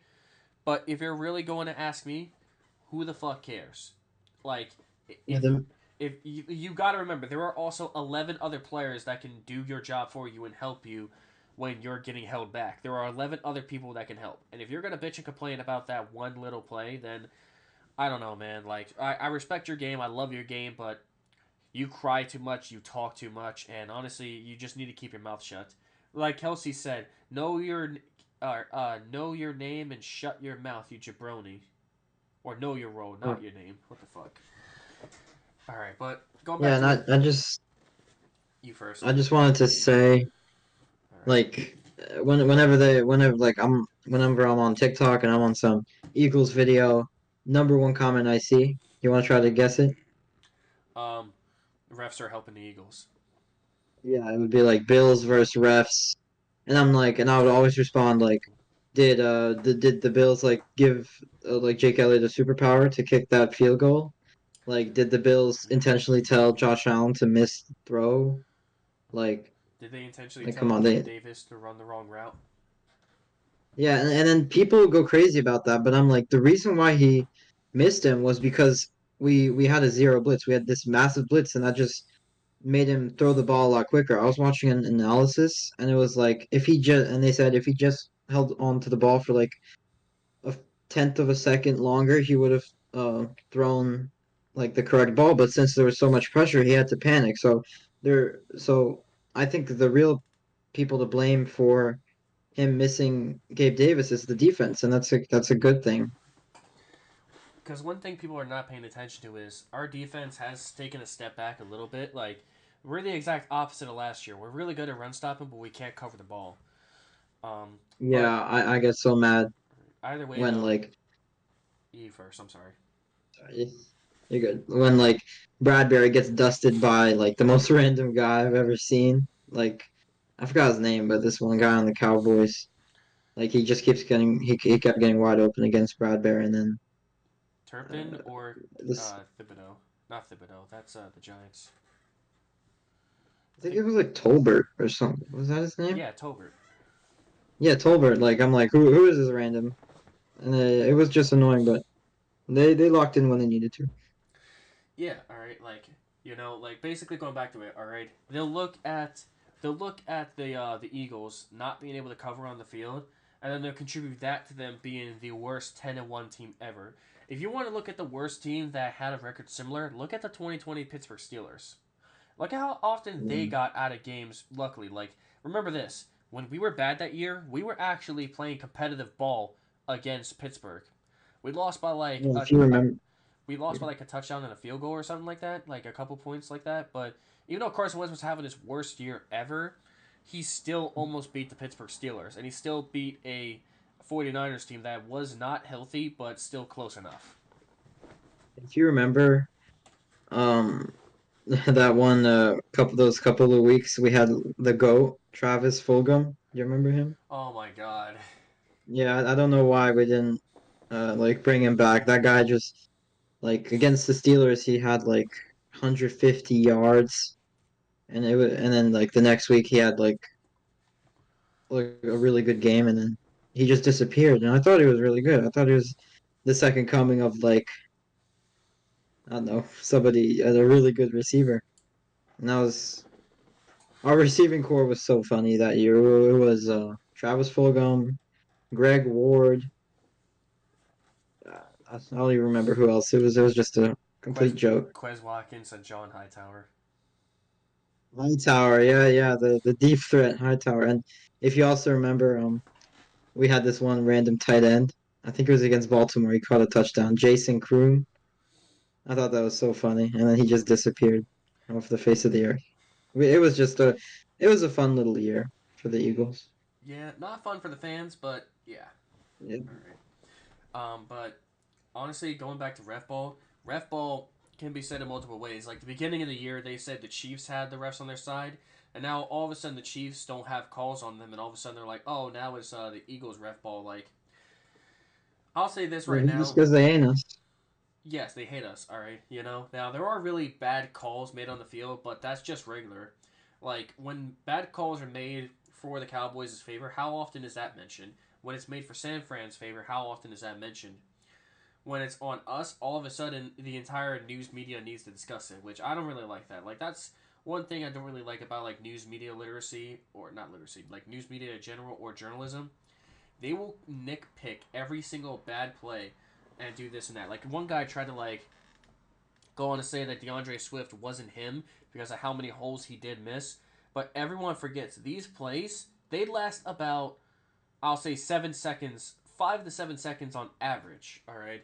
So you only have a couple of seconds to figure out. All right, is there a hole this way or that way? Like the most of the time, they're following a play. Like the ball tells them to stretch out past the O line, like the running the ball, for example. Then they're gonna go that way. Like if there was a hole on the left side, good, but he wasn't gonna run that way. If there was a hole on the right side, great, he probably would have gone through there. It's all about the seconds. Every second counts, so they try their best. And that's the same for the refs. If they miss a blatant holding or whatever, cool. Because it's in the seconds. Like I know I sound really stupid when I say this, but if there's a ref in front of them missing it, then that's a difference. But the one thing I don't like though about refs I will mention is that they will never listen to a player's plead. Like the best way I could describe it is like this NBA referee. This player was just staring down a ref. All he was doing was like looking at him, and the ref is like, "All right, you're out of here." And then he went to like the main judges, and then he told him like he's out. And every time a player, another guy came up just trying to talk to him, he's like, "He didn't do nothing, didn't do nothing." He's like, "Get out of my face, whatever your name is, get out of my face." He wouldn't even listen to him. But to be fair, if you ask me, refs are worse in the NBA, probably just as worse in the MLB because Oh the yeah, the umps can get so annoying. no, the umps. Like, if you ask me, the best game for refs is hockey. Because you never really hear controversial hockey moments. They exist, but if you ask me the worst refs, I would say now it's the NFL, NBA, FIFA. No, not FIFA. I'll put FIFA at 4. I'll put the MLB at 3, FIFA at 4, and then I'll put the NHL at 5. And when I say If there FIFA, are any sorry. I was just going to say I'll do FIFA and MLS, Major League Soccer. Yeah, if there are any MLS fans watching, our team, the Philadelphia Union, we lost our quarterfinal game due to a very controversial potential offsides. We did? And yeah, offside. Do you know what offsides is Offsides. Like, are you talking about offsides in soccer? in soccer? Then I don't know. No, so like whenever somebody makes a pass before a player makes a pass to another player, the player has to be before the last defender. So like so it basically means that you cannot cherry pick in soccer, and the refs absolutely missed that call, and it led to them scoring a goal in the last minute, which sent our playoff hopes down the drain. It was just really sad. I hope you know I didn't understand. No offense, I didn't understand that just because it's me. But I will be doing It's research on fine. that. I'll do research on that later tonight. All right, but let's see. All right. But yeah, the ref ball this year has been bad. But if I want to say besides the NFL who would be the worst refs, I'll probably just say the umps in baseball is probably the worst, and then the NBA is Yeah. second, because the difference between football and every other sport is played almost exactly the same because football has different plays, has different ways the game will turn out in other ways. Like hockey is played exactly the same way, so it's easy to identify different things. Like football, you have to remember different ways the defense has to do this, a different way this that actually has to happen. So baseball is exactly the same. Like if you ask me, it's pretty. I don't know if it's easy to identify the box when you're the back ump, but because I don't. Well, let me think. No, you can. All right, I was tripping for a second, but it's easy to identify when a ball is out of the box or in the box. And if the ball is out of the box by like a little bit, and then they still say that was a strike, I don't blame them all the way because Yeah, I don't know why they don't. You go, you go. I was gonna say because the fans are watching on a big screen. The big screen will show that hey, look, it was out of the box, strike. Oh shit, there's a difference. Like if it's just a couple of centimeters out of the box, I'm not mad at the ump. I'm really not. Like I'll probably be upset. I'm like man, god damn it, but I don't blame the ump because he doesn't have a fucking box in front of him showing that there's a goddamn strikeout or whatever. Like you can't get mad at the ump for that, but there's one thing I remember last year during the preseason. Our catcher, I think his name is Real Muto. God, my English. Yeah, Real Muto needed another ball to throw back to the pitcher, so he put his like glove out like this for the ball, and then the ump was apparently this was like Angel Hernandez, the worst ump of all time. Everyone hates this guy, you know, but oh yeah, yeah. I remember this. due to like some sort of like workers law that the MLB has, they can't just fire him just because there's like it's unfair. It's like a union. All right. So long story short, he went to get the ball, but he didn't know the umpire was actually giving the ball. And as Hernandez was about to put the ball in his hand, he put his hand away, and then he basically embarrassed Hernandez on accident. Didn't know. So then he threw him out, and he's like, I put my hand down because I didn't know you were giving me the ball or whatever. And everyone saw that it was false, but it's the same thing with refs. When they make a call, technically they're not supposed to take the call away. They have to keep the call on the field, but they will not listen to any player's pleas. Like, they won't listen to it. Which, to be fair, it's kind of like listening to a 12-year-old say, like, I didn't do this, this is why, even though the evidence is right there. The only difference is they Hmm. won't at least listen. Like Chicago versus Minnesota. Chicago's defender, his helmet literally broke on the field. And in the air, he's showing the damn helmet. He's showing the helmet. And you wanna know what they do? They call taunting. And they like personal foul or whatever on yeah, personal foul on him. And he's like, my Easy. fucking helmet broke. And they don't want to hear it. It's moments like that I don't like. And I don't think it's like the entire refs. Like, if you're asking me, these refs, remember, they have their own team. So one of them might make a bad call, and the main umpire, I believe he finalizes the call and decides if they should call it or not. Like, for example, every time you hear a ref come in the middle of the field and they go like offsides, whatever, right? They're not the ones who threw the flag most of the time, all right? It could be a back judge or a back ref who saw it happen, told the main guy, hey, this is what happened, and he'll probably try to remember what happened or look at the replays if he can. If not, then he'll just call it no matter what after some debating. So, um, all right, but that's what I really see of ref ball. Like they make a lot of dumb things. They could look controversial. I wouldn't be surprised if there were some moments in the NFL where it was rigged for like the Hmm. ump's sake, because I don't personally believe that Roger Goodell is calling ahead of time and telling them call penalties on this team for that, because that is actually Yeah. illegal and that could be investigated in some way, shape, or form. All right, but I get told by other people that like coaches apparently pay the refs. I wouldn't be surprised if that was outside of the NFL, but apparently they try to claim that the NFL really allows this to happen or Roger Goodell is doing this. I'm like, guys, leave the guy the hell alone. Like, yeah, we can get mad at him for not fixing the ref situation, but he's not calling ahead of time to tell him to do this and that. You could judge the Super Bowl when they played Ravens versus Niners. You could say that. I'm up and down with that because I don't think he did it, but I wouldn't be surprised if he really did. But that didn't go in his favor either way. But Yeah. now, unfortunately, I don't really see Track coming on at all. So we're gonna start this Yeah. now, and if he comes in last second, then all right, we'll go back with it. But this is the moment everyone's probably waiting for, which is probably why we're gonna be here for like another hour and a half. What are we thinking with the Niners versus the Eagles? How are we feeling coming into this game?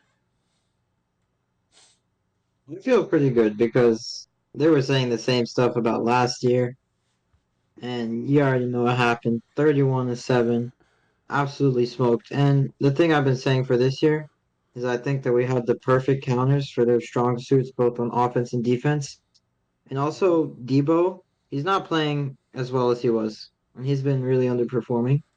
And Yeah. that's not good for my fantasy either. Oh my But god.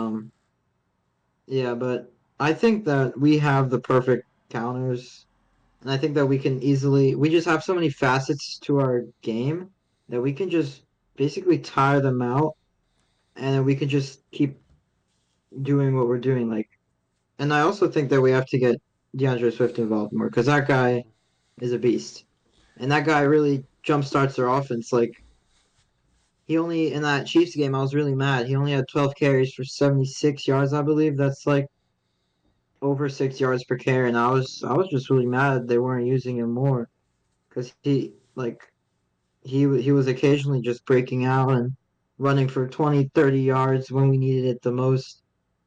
And I think that he's definitely a lot better than Miles Sanders. And Miles Sanders should be sad that he didn't re-sign with us because now he's on the trash team and he's gonna be the second option with Chuba Hubbard. And yeah, that's what I think about this game. Oh yeah. All right. Now, honestly, I will say right now, I love Booby. I think he was a good player when he played with us. Like he had one great year, and I don't blame Howie for not signing him because one great year doesn't result in the numbers that you want. All right, with your check. All right, Yeah, but yeah, I loved him. right, and I do agree that like DeAndre is way better. Like he's unfortunately now going through a phase that Detroit did where they didn't really use him as much, but I feel like we will use him more, all right, because we do like our running backs. Because if you ask me, I don't like Jalen being the main runner. Like if he has like a Michael Vick or Colin Kaepernick game, that's great, all right, But I really would rather see my quarterback healthy and lobbing the ball than running and potentially breaking his knee, which Jalen apparently has. Apparently he has a. I don't know. Like the best thing I could say is he's got netherite on his fucking knee because apparently that shit Hmm. will never break. So Yeah, every time I see Jalen run the ball, I always like my blood pressure goes up. Like, please no, like don't be the same thing against the Rams in 2017 when Carson just got drilled in the knee. yeah, all right, and then when Jalen had that bad like shakeup when he fell to the ground during Dallas, but then he just walked right back out and got a standing ovation, and then won the fucking game. Like that, and everyone says like he's still not that guy. I'm like, look, he makes mistakes when he picks the ball off. All right, but if you ask me, the reason why the ball is being picked off is we're not running the ball enough. If you Yeah, let most of I was just gonna say most of the picks are deflections either way. I don't even think they should count as picks. It's just not fair. all right, but like if you're asking me, we should be run heavy in the first half because run heavy and then throw the ball occasionally. Like I'm not afraid of Jalen throwing the ball. Like after the interception, then I'll go on to be a little afraid. But it's not as bad as it was with Carson Wentz because after Carson Wentz picking the ball off multiple times, getting picked off, every time you see him launch a deep bomb, all of a sudden you fall to the ground faster than the ball because you're like you have no idea what's about to happen, and the ball either gets picked off, put in the receiver's hands, and dropped, or nowhere in sight. Like Yeah. it just goes to the back rooms at that point. Like the ball just is just gone. So, but the Niners game, honestly, I think this is going to be a deadly game. I feel like both defenses are not going to play as well. Like I think the Niners will play better by a little bit when it comes to their linebackers and corners, but all right, I feel like they're going to Yeah, they be even. definitely have this there. They're going to be even on the D line if you ask me. All right, but it's going to be more of an offensive game if you ask me. Really, like it won't look like that at the start, but during the second half, I feel like it will explode. I'm not going to make a prediction of who's going to win. I'm really not because every fucking time I did, it never ended well for me. So I'm keeping my place in.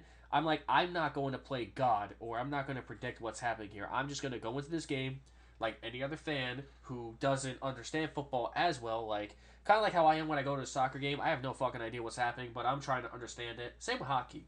So, and basketball, well, any sport really, besides baseball and football. All right, but I really feel like it's going to be a bloodbath on both sides. The same thing I said for Kansas City, Buffalo.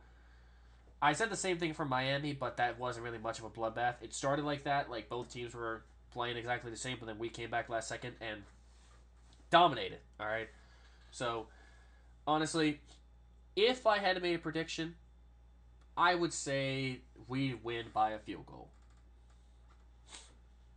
If I had to say it, I'm not going to say a certain score. I'm not going to say we will. I'm saying if there is a chance we would win that game, or if we win that game, it's going to be by a field goal. That's all I'm saying. It'll be by a field goal, but we're gonna be evenly matched up. I think we're gonna devour them at the D line because their O line is just, besides Trent Williams, not really that good. But I said the same thing. Yeah, We said the same thing for the Commanders and Miami probably, but we still could barely get a sack on some of them. But I I think we sorry, I think their offensive line is ranked like around 15th, and yeah, most of it's just Trent Williams. But we definitely have an edge there, especially with like they haven't faced Jalen Carter yet, and that guy is just insane. I don't know how he fell to us. He low key should have gone like way earlier. he fell for the specific reason that I believe he fell.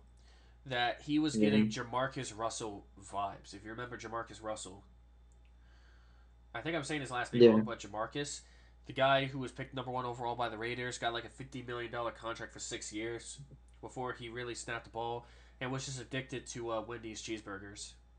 He ate his way out of the league and could never play on the field. All right, we smelled bust simply for how he acted originally. Now, I felt like he was gonna end up like that in some way, but I was proven wrong 100%. I mean, just watching how nice of a guy Jalen was outside, like I felt like, all right, you know what? This is probably not going to end as bad as I think it's going to be. And sure enough, he's one of our best, probably the best defensive player we got on that team right now. All right, like that's insane. So I don't know. Like I don't know how at this point. Like realistically, now we don't know how he fell. But back then, you got to understand. Hey, this guy was in an incident where his college teammate or whatever got killed. All right, you can't really, all right, be 100% upset with the idea of why he fell. All right, because no one wants to take someone at risk who doesn't have a good personality. We learned through Jamarcus Russell. We learned through Vontez Burfict. We learned through Johnny Manziel. We've learned by so many other players I can't name right here.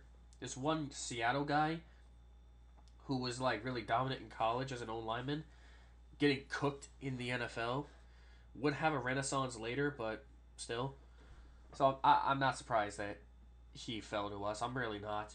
And if you ask me, this is a similar situation to how we got Jordan Davis. I never expected to get a defensive tackle in the first round, especially back to back. All right, like not saying we didn't need it then, but like I just don't know how we got the best out of both drafts. I don't know how we yeah. did. Sorry, No, speaking of Jordan Davis, I think one of the plays of the game against the Bills was that man hauling his massive self to catch big boy Josh Allen, who they couldn't stop the whole game. I don't know why, because I would think that since we have Jalen and like he's a scrambler, then we would know how to contain the scrambling quarterback. But he just kept slipping tackles like Barry Sanders. I mean, it was crazy. But since that Jordan Davis, it was a third down, I believe, and yeah, it and he and Josh Allen didn't really think that Jordan Davis could catch up, but that's why we dropped him. He ran like a 4.7 while being 6'6", like 350, 360. And yeah, he caught up to him, and instead of Josh Allen getting another first down and potentially getting a touchdown that would have ended the game for us, he he made sure that he didn't gain any yardage, and I was just really happy to see that, and I will always like make a statement about that about how that is like one of the plays of the game, not really talked about. yeah. One thing I am surprised no one's talking about actually is Jordan got hurt on that play. He got walked to the sideline, but he's not on the injury report like that. Like he's still a full participant and he's playing. Like what happened? Did he get the wind knocked out of him or something? Like is there something I'm missing? I think so. I mean, Like, that would probably happen to me too if I was running like crazy yeah, at that size. like I'll be like, yeah, I need to catch a breath, you know? I mean, it's like the fucking refrigerator. Like, if you know this guy who was called the refrigerator, when he picked off a ball and ran to the side, like they said the earth was shaking and everything. Same thing with Chuba Hubbard when he picked up a fumble and returned it all the way to the other end zone for a touchdown. Like that man was wearing like a, for comedic reasons, like a breather tube thing for his whatever. Like I wouldn't be surprised. Like Yeah, and him inhaler. him and Slay have both had the air knocked out of them, which brings me to what Devontae also did as well. Like Devontae has had so many funny mic'd ups this year. It's honestly surprising he didn't decide to become a comedian. All right, like that one where it's like Slay got the air knocked out of him, and he's like, "You good?" He's like, "Yeah, the air got knocked out of me." He's like, I catch your breath and get your ass back out there, bro." And then all of a sudden, like you see one of the You boys. sound like him. Now That's funny. I apparently can do a Devontae Smith semi impression, but I'll get to that in a minute. But then it'll be like the coach is like, "Way to go, guys! Keep applying pressure. Keep applying pressure. Let's go!" And he taps his jersey. He's like, "Damn!" And he's like, "Forgot I was mic'd up." And then AJ's like, "You?" He's like, "Hell yeah!"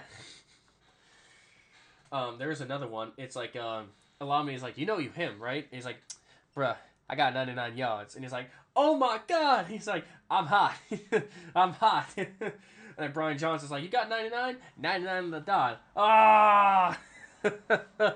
Mm, And yeah. then every time he would go on special teams to get the ball back before the ball would on like squib kicks or like what is it called, like onside kicks, he'd be like, "Damn, now I gotta go out there and give hands." And then every time he go out there Yeah. during the Minnesota game, he got everyone fell on him because apparently the ball was lobbed. He's like, "I saw that ball bounce." I was like, "Oh shit!"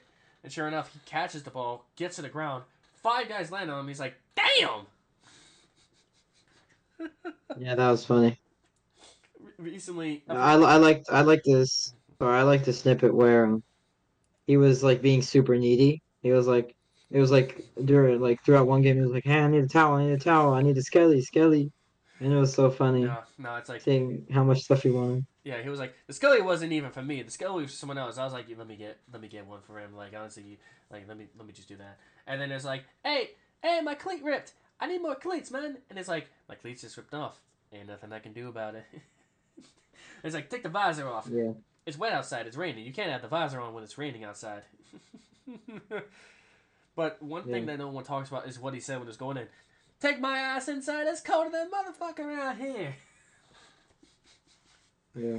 No, actually, That was the funny. I will say the funniest Eagle, Brandon Graham. Now, I can't do Brandon Graham's impression. I'm not really good at it, but how Boston Scott did it I was had to hilarious.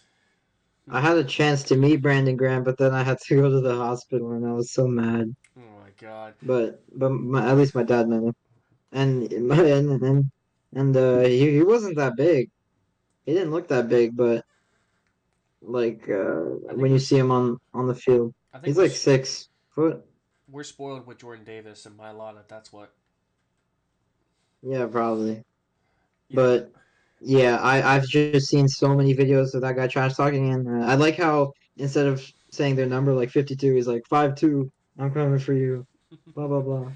It's like And then like everyone like he was mic'd up and like it was all over national television when he said it don't matter against the Bills when they got the ball back. we I was just laughing we want the like, oh ball. yeah. It don't matter. It's Nope. like, oh yeah, 7-5. We're coming for you, boy. Like he'll do Yeah, that. I wanna definitely. I wanna get close to his laugh at least. That's all I want in my life. If I can laugh like Brandon Graham, then I would have the voice of an angel basically. Okay. It's like I can't do it. it's like, Yeah. oh yeah, 7-5. We're coming for you, boy. Oh yeah, 8. You better be ready, boy. We're coming for you.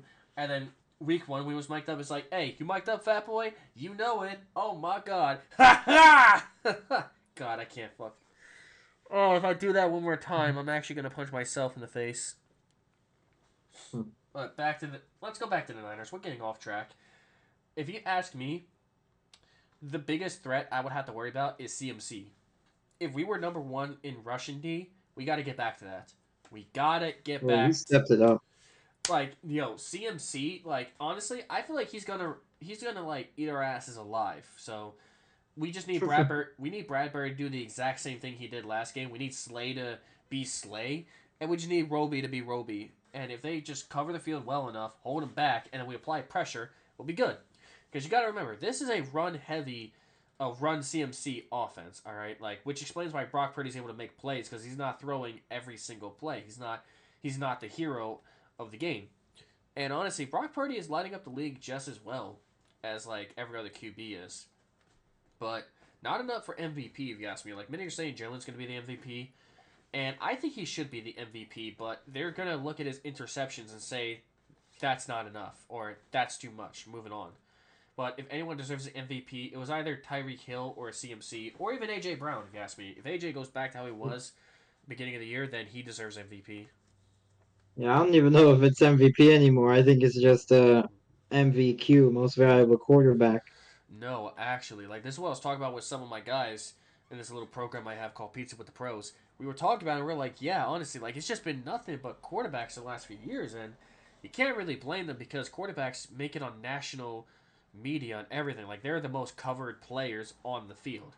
Now, Yeah. I think the only time a defensive player in recent years has won defense or MVP, I think it was Richard Sherman.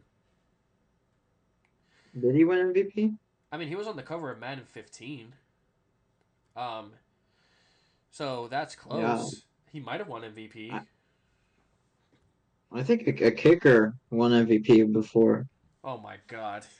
Yeah, That it was has. in 1982. Mark Mosley.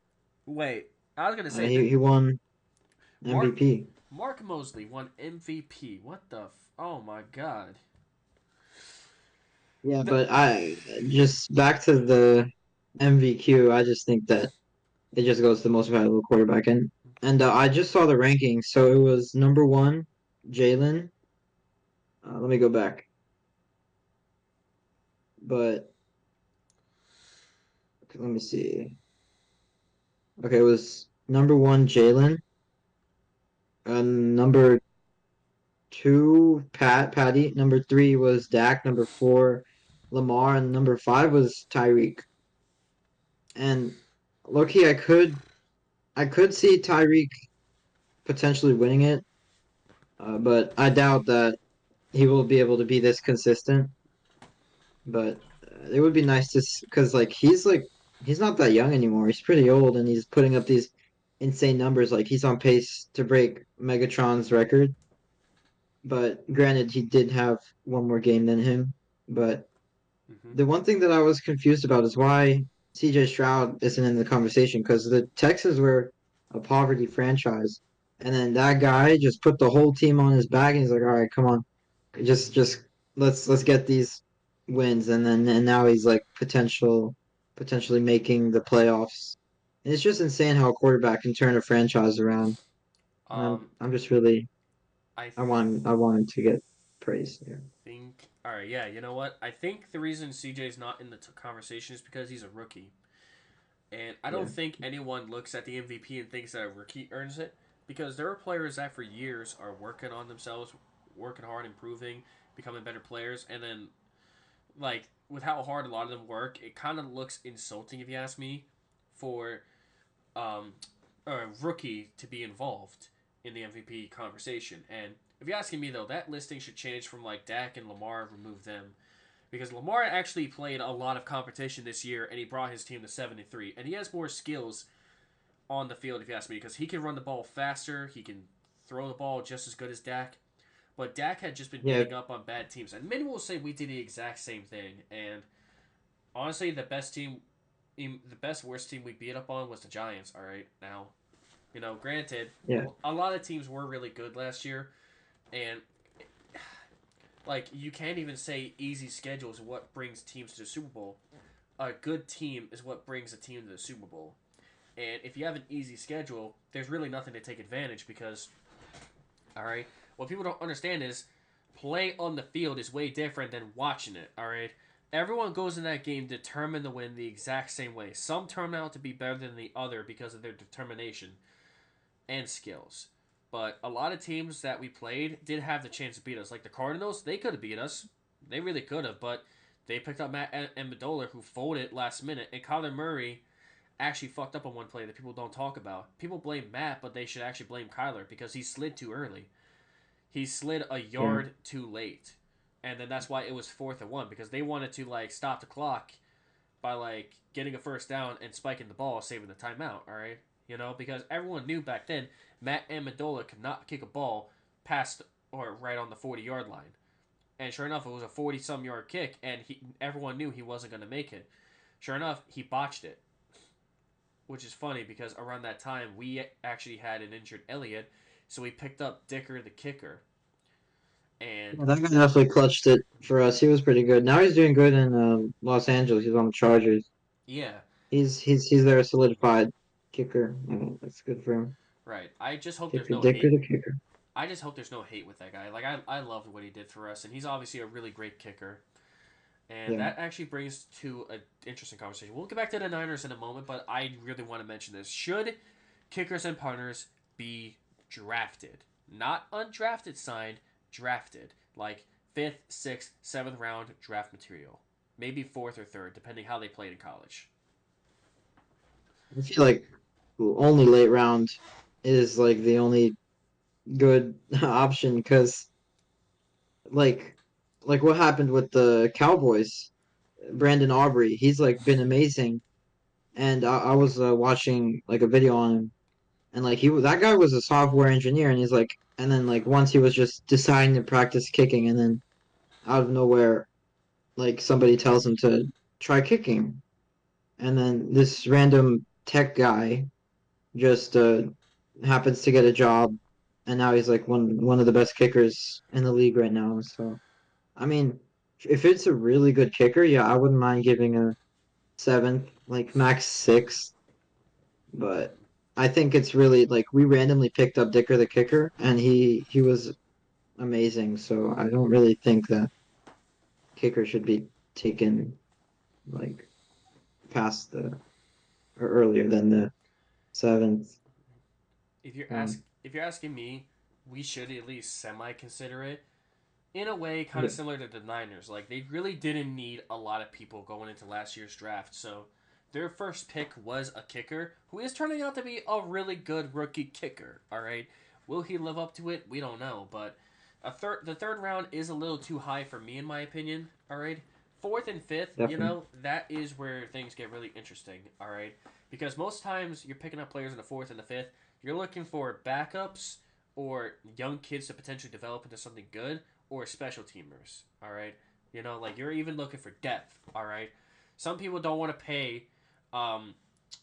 veterans or like other 1 year or whatever players, like players who are not rookies but haven't been in the league for long. They don't want to pay them a good amount of money. It's cheaper to get a rookie in the NFL draft or even undrafted than it is to sign someone who's been in the league for a while. So you'll see a lot of teams pick up players for that depth alone. The Niners, I don't really know how many players they picked up during the draft, but I just remember that kicker being like, wait a minute, they picked a kicker, which I think Robbie Gold, I think that was a kicker for the longest time. I think he either retired or he left the team. I think he's still in the league.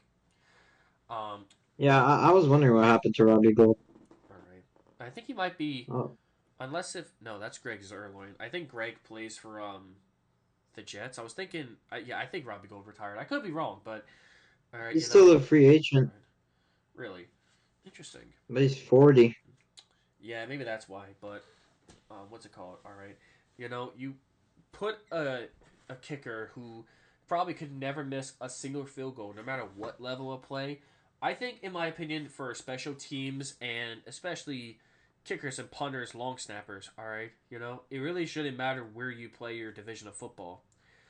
Not saying because they're terrible, but because their jobs are, you could replicate it in any division. Like, you teach a guy to kick a ball while your guys in front of you are blocking you. Like, obviously, it will be different with some veterans who can move faster and actually try to block the ball better. Kind of like how Jalen Carter blocked a kick from the Bills. Um, but if a guy never misses in college, no matter what division he is, then you should give him a chance. Like, look at Tyler Bagent, or T-Bag for short. He's the backup right now in Chicago, and he's also a rookie. But he also broke the NCAA record for most amount of touchdowns in a career because he played 5 years in D2 for one college. All right. Yeah, I remember seeing a little Instagram post, and it was about the teams that he played, and it was like, guess which team he didn't play for, he didn't play against, and it was like the most random, like Colorado School of the Mines or something, The and like to Mimes. think, yeah, Oh my gosh. the School of the Mines. I don't know if you've ever heard of that place. Nope. Probably not, but I don't know how he was just able to go out there. And that was D2 ball, and he was able to just freaking go and play in the NFL, and he actually did pretty decently. I Yeah. was very surprised. I feel like he could develop into something pretty decent. All right, but Chicago might. What's really interesting? I think Chicago will pick up a quarterback, have Justin and that quarterback compete. Which, if you're really asking me, they should take a chance on Marvin Harrison, and then the other one pick up another defensive player. All right, you have a really good talent in Justin Fields. He's young and he just needs the right coach. That's the one thing most people I, don't understand. It's not the players 100% of the time that helps them develop. I'm sorry if you're trying to say something, Paul, but I'm just saying this out loud right now, all right? The you're good. coaches in the pro level help develop the players, all right? Like, some players like Paxton Lynch, Jamarcus Russell, and Johnny Manziel, they're just completely fucking helpless, all right? But most players need to develop, they have three things. Well, this three-level talent that I have with a coach. So you need a coach and speed, knowledge, and skill. You need the SKS system and a professional coach who actually knows what the fuck he's doing. If you get Nathaniel Yeah, Hackett, even a veteran like Russell Wilson will fuck up on the field. If you get Jonathan Gannon and have him run a defense, what do you think is going to happen if there's no real talent out there? Kaboom! Right? So, yeah, if Tyler Badgett and Justin Fields, or even one of the two, if anyone gets a right, good quarterback coach to develop under, they can succeed. You need development. If you've got the talent, you play well with what limited options you have, like Jalen Hurts, before we knew he had that dog in him, all right, they can really develop. Jalen developed because of not only his passion, but because he had the right coaches around him. Because I think even Brian Johnson was a QB coach back then. Johnson was actually the reason why Jalen developed into what he is today. Between Jalen Hurts' passion, with how hard he's worked in previous times, his history in college, and Brian Johnson helping him develop, he's the reason why Jalen is how he is. Now, granted, he's not the best offensive coordinator in the world, but you can't get mad at this guy because it is his first time being an offensive coordinator in the NFL. It was an interesting move to yeah. put him there, but in crucial situations, it's helped. He could be better play Yep. calling, but he's getting there. Kind of like how I don't know, like kind of like how Jalen didn't start immediately well, and everyone's like, "Oh, this guy's automatically a bust." I don't know why he got rid of Carson Wentz, yada yada. And now he's got that dog in him. And if Brian Johnson does well outside, that's great. But honestly, you just need the best coaches around you to develop because you can't just rely on yourself. Because a good coach will point you in the right direction. A bad coach will make you do a QB draw in the NFC divisional game, aka Mike McCarthy. Yeah, I just wanted to say that going back about the Bears, I definitely see some potential upside, because I think they hold the number one pick right now with the Panthers. Yes. Uh, yeah, so and they also have a second round pick next year, and they also, of course, got DJ Moore, and I think with all those picks, and they could potentially trade, they could trade up, like to the four spot, which is where I believe Marvin Harrison will be taken around there. They could get Marvin Harrison and like then and they could also build their defense with the rest of the picks that they have, and I believe that maybe in like 2 or 3 years there would be a pretty dominant team, and hopefully that Justin Fields will develop even more, so he's not a second running back. Oh yeah. All right. Like there's also something we gotta remember is their O line. All right. Like they got Cody Whitehair. They got their rookie right tackle. That's all I really remember. So you can't really blame the O line for that and why Justin has to scramble for his life. All Yeah, right. Like look at how people treated Jalen. Like after 1 year of starting, they wanted him to automatically leave. This is Justin's like second year starting, I think. Let's see. He got drafted in 2021. He half started, half didn't start. 2022 he started. He still played pretty well, even though he wasn't winning games really. This year it's been up and down. Like between him and Tyler Badgett, all right, like when he got hurt, really, they're already giving up on him.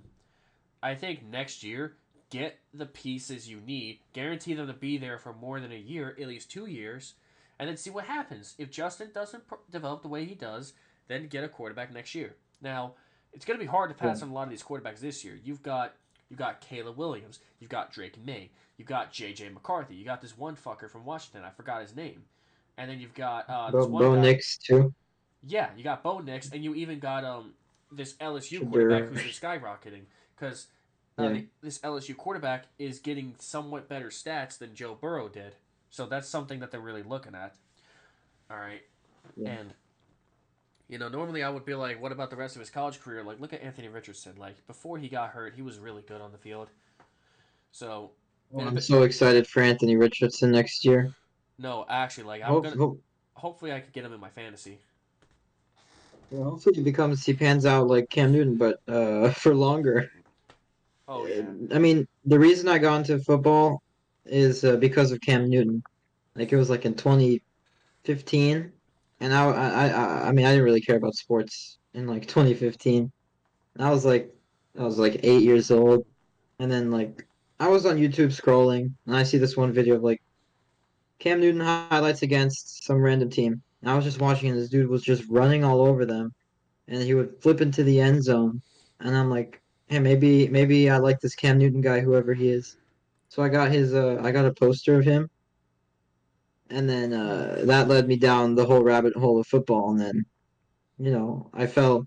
Initially, I was a little Panthers fan, but then like I got some common sense, and then I became an Eagles fan, What gave you and that yeah, common sense to be an Eagles fan, even though you loved Cam Newton?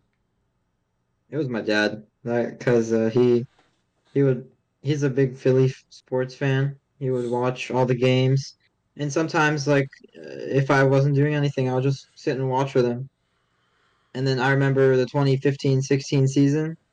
That was when I actually started paying attention, and Oh when I dear actually God. started like following like sports, and yeah, that led me down that whole rabbit hole of sports, and now I like try Isn't to know everything about is the team. isn't that around the time when we had Mark Sanchez starting at quarterback?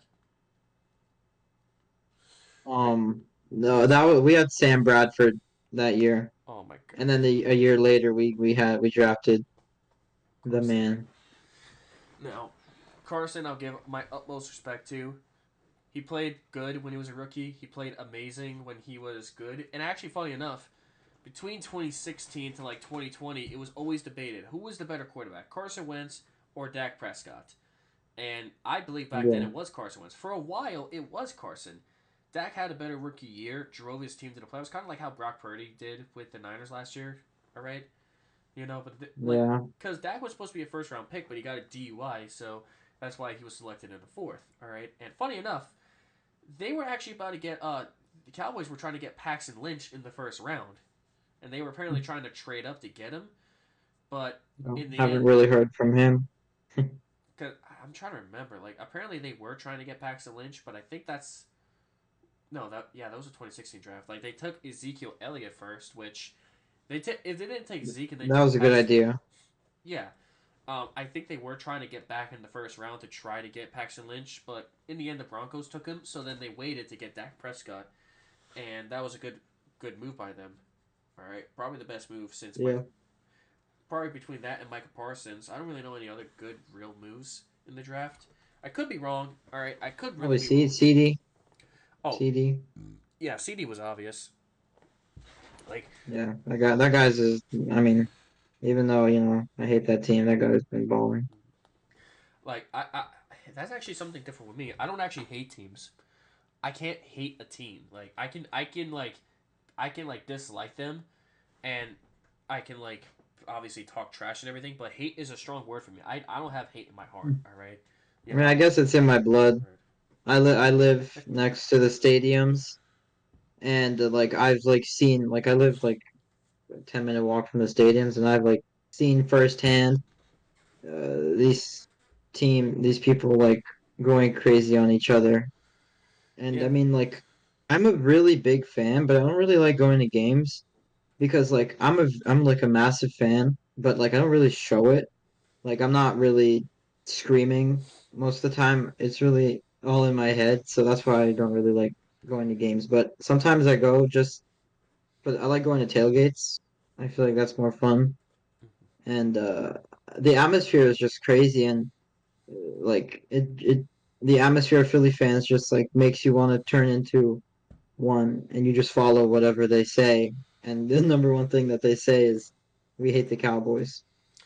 Actually, me and Track would looking to go to either the Giants or the Cardinals game coming up because one of my boys, Ooh. he actually works at the link, and he can hook us up with some tickets. And I'm not gonna go into detail about him, but basically he'll help us get some really good tickets once they come in. And I'm low key kind of hoping it's the Cardinals game more than the Giants. Like I'd love to see the Giants get blown out on Christmas Day, because I could get a Kelly Green AJ Brown jersey depending how that works. All right, but really, if all right, we go against the Cardinals, that's great because we're welcoming Jonathan Gannon home, and I'd love to welcome him home and hope to God that he doesn't get poured to death with like beer cans and shit. I wish So I could be there, but yeah, I'm not going to be around. yeah, all right, it's gonna be me, Track, and I don't know how to say his full name, but it's like Dylan, like Campu Dylan, something like that on Instagram. Like he'll respond pretty often in the chat. Apparently, he's flying down to come to one of the games, and we told him that he could come too. I'm trying to get at least 3, maybe 4 tickets if possible. Like Track will pay for his. Hopefully, Dill will pay for his, and I'll pay for mine. And if I can find a fourth person, hopefully they'll pay. All right, now he won't break the bank. That's all I know. My guy won't break the bank with us, so it should be relatively decent.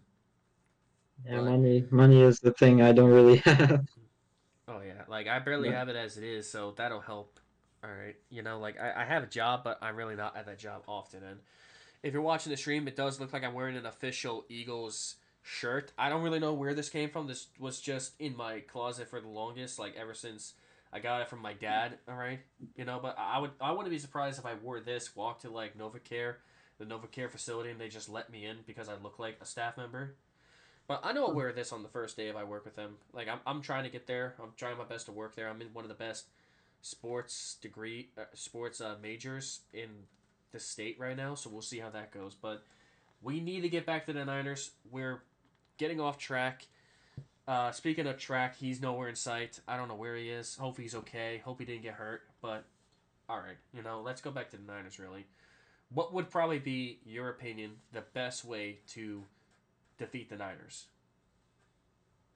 like I was saying, I think we just tire them out with all the different facets of our gameplay. Um, if the pass is not working, stick to the run. If the run's not working, go to the pass. And since we have and if AJ's being covered by Charvarius Ward, then who's on the other side? You got Devontae, who's just as good. Well, not well. AJ is of course better, but I think we definitely have an edge on our corners. Like I see many times of Charvarius Ward getting dusted by some mediocre receivers, so I'm interested to see what AJ Brown is gonna do. But if AJ Brown's not open, do what we did last game. You throw the damn ball to Devontae Smith, and he had an amazing game, and he was coming up big, and he was getting open for 30, 20-yard passes, and yeah, I think that's what is gonna that's what's the key to help us win. Now, what about the defensive side of the ball? Yeah, I'm not so confident about that there, but I think that our offense will be able to outweigh what our defense is. But with Sean Desai, he's pretty creative. I think they don't have the best offensive line apart from Trent Williams, of course, that we've been mentioning. I believe that we can attack their offensive line with our newly improved defensive line Yeah. with the likes of Jordan Davis and Jalen Carter. I believe that we can definitely have an edge on that right side if we can overpower. that right side, then we could get to Purdy easily. And one thing is with Purdy is that he doesn't really do that good under pressure. And when we get in his head, he kind of just melts, which is what happened in that championship game, of course. And hopefully the same can happen. We can get some good plays off the edge with Hassan Reddick, but I'm just imagining right now the Shanahan is like scribbling on the board that they have, just scribbling the name Hassan Reddick because of what he did to poor little Brock Purdy at that one game. And I mean, since we have so many good players on a defensive line, and they're going to be focusing mainly on one guy, then I think that's where my assumption comes from. That I believe that we'll be able to have an edge there. Hopefully with run stopping, because Jalen Carter and Jordan Davis are amazing run stoppers, and McCaffrey is on another level this year, but Yeah. who knows? All right. Um, I think the best way is to contain CMC and apply some pressure alongside it, and take advantage when Brock Purdy throws a ball and there's no like if it's either uncatchable or close to it. Hopefully Slay or Bradbury can take advantage of it. All right. Now on the offensive side of the ball. All right. Similar plan. Just run with Chris McCaffrey. Pull out some RPO plays and hopefully Jalen won't turn the ball over. All right, I think he should get better at handing it off on like a QB option because like he Yeah, fumbled there with have been some mistakes. Yeah, yeah they've been those making mistakes are bad. they've been making a lot of mistakes this year, and I really don't know what to say about it because they haven't been playing their best ball until the second half. All right, but if we could play the best ball the whole game, really, that's what matters the most. All right, play your best ball against CM. What am I trying to say?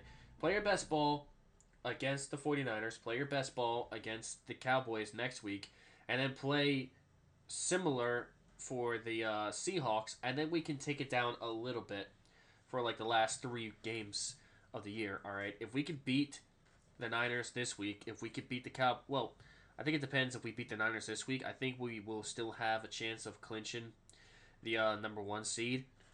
All right, because the Lions they lost as well, so they're at like I think they're at 8-3, something like that. All Yeah, right. they had a cake schedule. Yeah. So not really gonna worry about them. The Cowboys, however, all right, they got a tough schedule, and I really will be rooting for the Bills when they play the Cowboys because I Of think course. I think they have a chance. All right. I don't think the Cowboys have an easy schedule. I have it over here on the side of my fridge. I can take a look real quickly. It's let's see. Yeah, they play us coming up, and then they play Buffalo, then they play Miami, then they play Detroit, and they end the year with Washington. So, all right, yeah, they got to go against the AFC East for the rest of it. Hold on one second.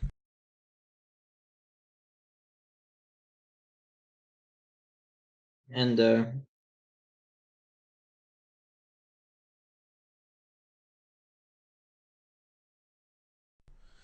I'm back. Keep going. yeah, I just wanted to add that fun fact: we have not beaten the Seahawks since November of 2008, and we got in our Super Bowl winning season. They beat us, and they beat us in the playoffs in 2020. Yeah, I believe that 2019-2020 season. Yeah, 2019, we yeah. we just haven't been able to beat them, and I think that I don't know that could be a potential loss for us because I guess it's the mindset of the team could Well, be like, oh yeah, they're so good. I don't know. this is a I point. hope I'm wrong. This is a point I'm gonna make. If the Jets can beat their losing streak against us this year, I think we could beat Seattle's losing streak, or yeah, the winning streak against I, Seattle. I like that mindset. I like that. I really Yeah, do. it's better to be optimistic rather than pessimistic. Oh yeah. So I think there's a chance. All right. Realistically, doing the math, we can really lose one of these games, and if we lose against Dallas, like Dallas will be rubbing it in our face. But in the end, as long as we beat the Niners, I really don't care what Dallas says. Like they could say this and that, everything, but in the end, we could hopefully clinch it. Like if we lose against the Niners, then we're gonna have to beat the Cowboys and hope to God that like they lose. Like this is why we need the Bills and the Dolphins to actually play good against good teams, really. All right, you know. Yeah, and I feel like sorry, I feel like if we make it to the Super Bowl, we can beat any AFC team, and I think that the Ravens they I don't think they're even gonna make it to the Super Bowl because they every time I see Lamar in the playoffs, I just don't never see him doing well, and I mean it would be nice to go up against them, but I think that we can beat any team in the AFC. We have to make it out of the NFC. That's the most important. We probably could, to be honest. You know. All right. Now the point I'm trying to make really is if Dallas can lose to at least against Miami or Buffalo or both really, then we have a really good chance of being able to slouch against one or maybe two games. All right, like Hmm. someone predicted squatting. I forgot their name. Squatting Bird's Nest, something like that. Sorry if I said your name wrong, but they predicted we're gonna go 14-3, lose to the Cowboys at home, and then lose the last game of the year to the Giants. And I see that happening only just for resting. All right, now if Yeah, we, all right, if we really do lose one game, I'm hoping it's at least the Cowboys. Like only because like we can afford to lose to them at home. All right, like they're dominant at home, and even though they almost lost today to Seattle, really, I think we could play a good game really with a healthy Jalen Hurts. All right, but it's more of okay, if we beat the Niners, we take out the biggest threat possible. And if we lose to the Cowboys, all right, you know what? We just got to play well against Seattle, really. And if we could just scrape a win, then we basically got guaranteed wins against New York and Arizona, unless if Arizona or New York pulls an upset, which I don't think that's possible. All right. New York is going through their 2019-2020 phases all over again. Everyone's getting hurt. Quarterback doesn't know how to play ball, and yeah, they got they got this Tommy DeVito. the DeVito. He's a good kid, yeah, as Tony Soprano would say. yeah. He's a good kid. Yeah, he's a good kid, all right. He's been doing the job. He's been going out there doing everything he needs to do. But let me tell you something, all right. When he goes out there and he has to do the best possible thing he possibly can to take his team very far, he can't really go very far. It's more of like he goes out on the field and he has to ride a bike to get far. He can't do it on his own 2 feet. I didn't Yeah, watch. I unfortunately never watched Sopranos. I plan on marathoning it next year, hopefully. All right, but you should. You I should. know. Right. My dad loved it. All right, like God rest his soul, but my dad loved The Sopranos, and I feel bad. I just didn't have the option last time. Now I do. I just really don't have much time. All right, but I will make the time really coming in. So one final thing that we should talk about because we're about to hit the 2.5 hour mark. One final Oh, thing we really should mention is: does the media have somewhat of a understanding as to why the Eagles could be ranked low in power rankings. And I'm going to say right now, absolutely not. Now, what I'm meaning is they don't give the Eagles number one. Like every other media in the NFL will keep them at number one. They'll keep promoting them at number one, but like ESPN and other analysts and everything will keep them low. And you can kind of look at it if you put yourself as a biased fan. You can see, all right, they're putting up numbers, but they're not doing anything for most of the game. Like they have to last second get a win in order to go out, while you got other teams blowing out teams during the beginning and can rest during the end. That's not really yeah, what I like to see, all right? Everyone exploding on the field and having dominant plays over and over again is tiring, really. Like, it's amazing on the field, but when it matters the most, it doesn't happen. Like, yeah, we make a lot of mistakes, but you know what? A good team is someone that will make a mistake and improve upon that mistake and still win the game and get better. We've done that like God every single goddamn week. We've made mistakes in games and we never make another mistake since. Like many will say that like AJ Brown fumbled the ball and that should have gone to the Bills' hands. No, like it was an incomplete pass because he didn't get 3 steps down. yeah. All I right. don't know what these so-called refs on TikTok and Insta are talking about. Like they like. How about they just go and try to ref a game and see how much hate they get? Like, just imagine yourself in the ref's shoes. Is always what I say. Like, no way you'd be able to possibly call everything. Exactly. So yeah, that's basically what I tell them. Right. And I really don't hate a lot of refs in that sense. All right, but going back to it, really, all right, I understand the best record doesn't automatically qualify you as the best team. For example, over a decade ago, the Cardinals. I think it was the Cardinals. It was either the Cardinals or the Texans. I'll just say the Texans. Like the Texans were the best team, had the best record, but everyone saw that they weren't really doing that well. Like they were just scraping wins. Not like us, all right? The only difference is they had a collapse and missed the playoffs. They started hot and missed the playoffs, all right? You know, kind of like the Cardinals would do one year, all right? 2020, they play really good games. Kyler Murray would be an MVP talk, and then they'd miss the playoffs. They'd collapse. Because after the Dallas game, after Seattle, then we should be considered the best because everyone said this is the hardest schedule. They're gonna lose, yada yada. All right.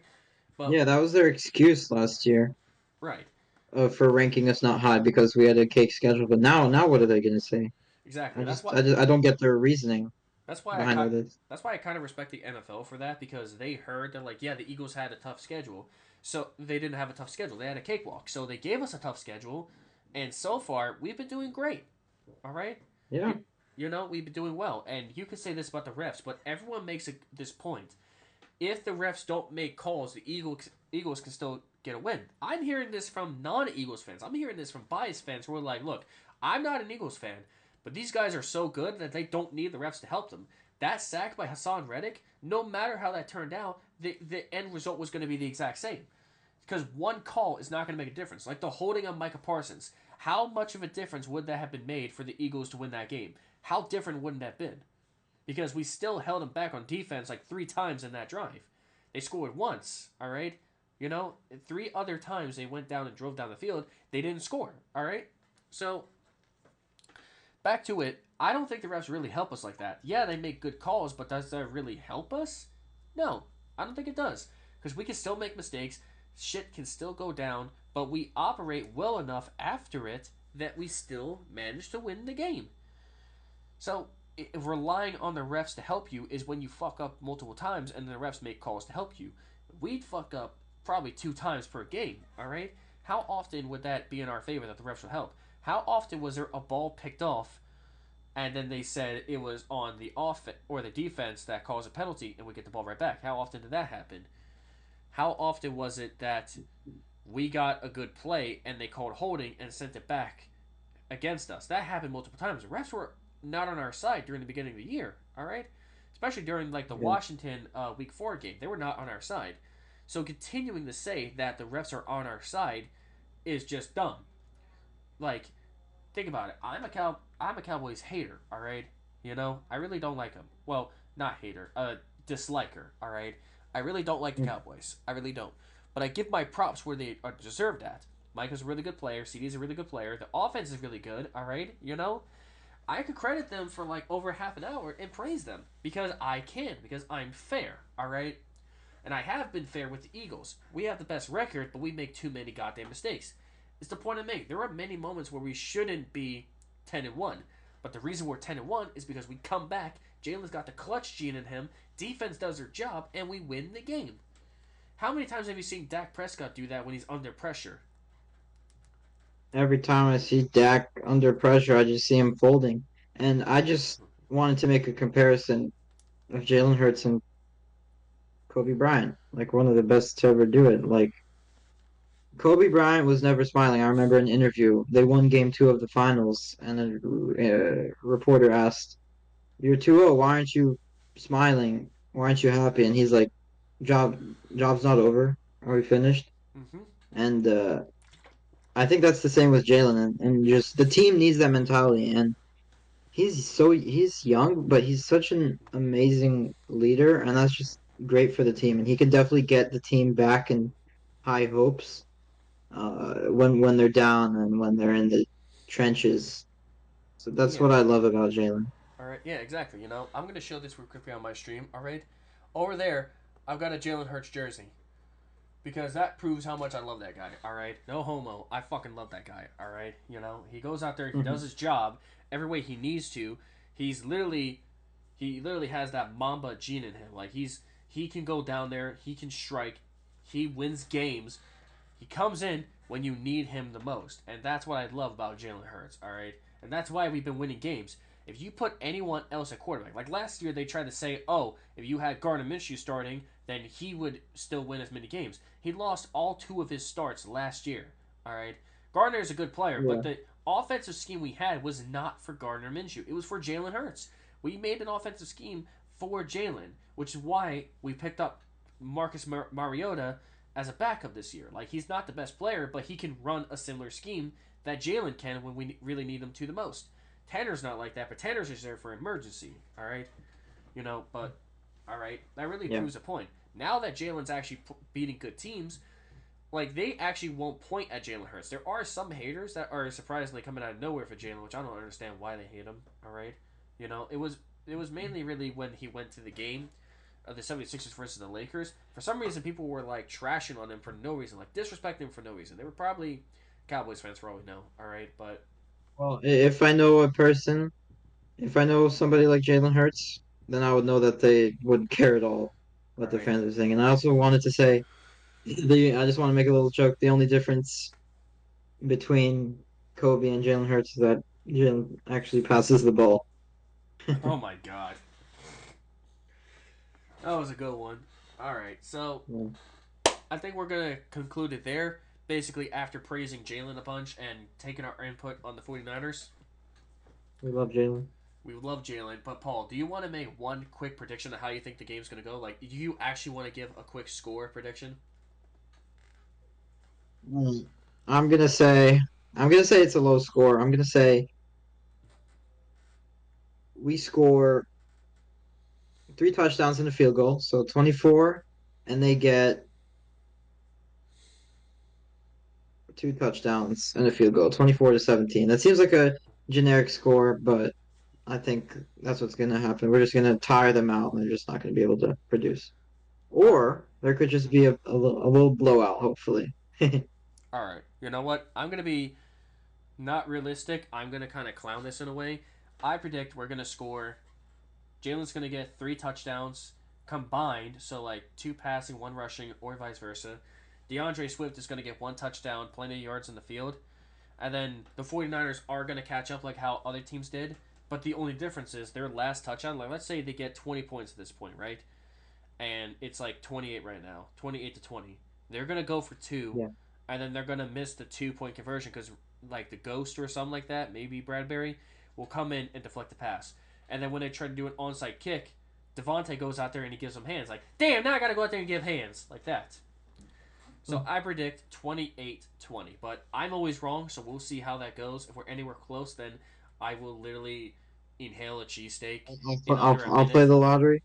You play the I'll play the lottery. lottery. You play the lottery. I'll find the biggest cheesesteak in the city of Philadelphia, and I will try to eat that thing under a minute with the Jalen Hurts jersey on. No, I don't want to get it dirty. I'll just say with this shirt. But anyways, Let's do a quick little Q&A before we end. all right. Where do you get your cheesesteaks? Where do I get my cheesesteaks? All right, are we just talking about like in general, like every day, or like if we're in Philly? Philly. Just if you're in Philly and you just need it. Let's see. I don't You drive need in the. one. If I'm gonna do two things, if I walk and if I drive. If I walk, I go to this place on Fairmount Avenue. It's called around Fairmount Avenue. It's called City View. City View Pizza. It's nearby the art museum. That place is really That's good. right. That's right next to my school. Oh my god. There's like two City Views, but like the one nearby the art museum, that place has the best cheesesteaks. But the best, if I drove in the city. Now I drive, but I'm still a new driver, so I'm not ready to drive in Philly yet. I can barely go through Atlantic City as it is, but if I'm in driving in Philly, I actually have two. One is Tony Luke's, and two is this place called Leo's. Now, if I wanted to leave the city in Pennsylvania, I go to Del Grasso's. Del Grasso's. I know I'm saying that wrong. I'm butchering the hell out of it, but Del Grasso's is really good. All right, You're but from uh you're from Atlantic City? no, I've driven a bunch of drunk guys through the city twice. Well, once. The other time is when I went to Yeah, semi-pro practice with my friend because he was on the semi-pro team for about 3 weeks.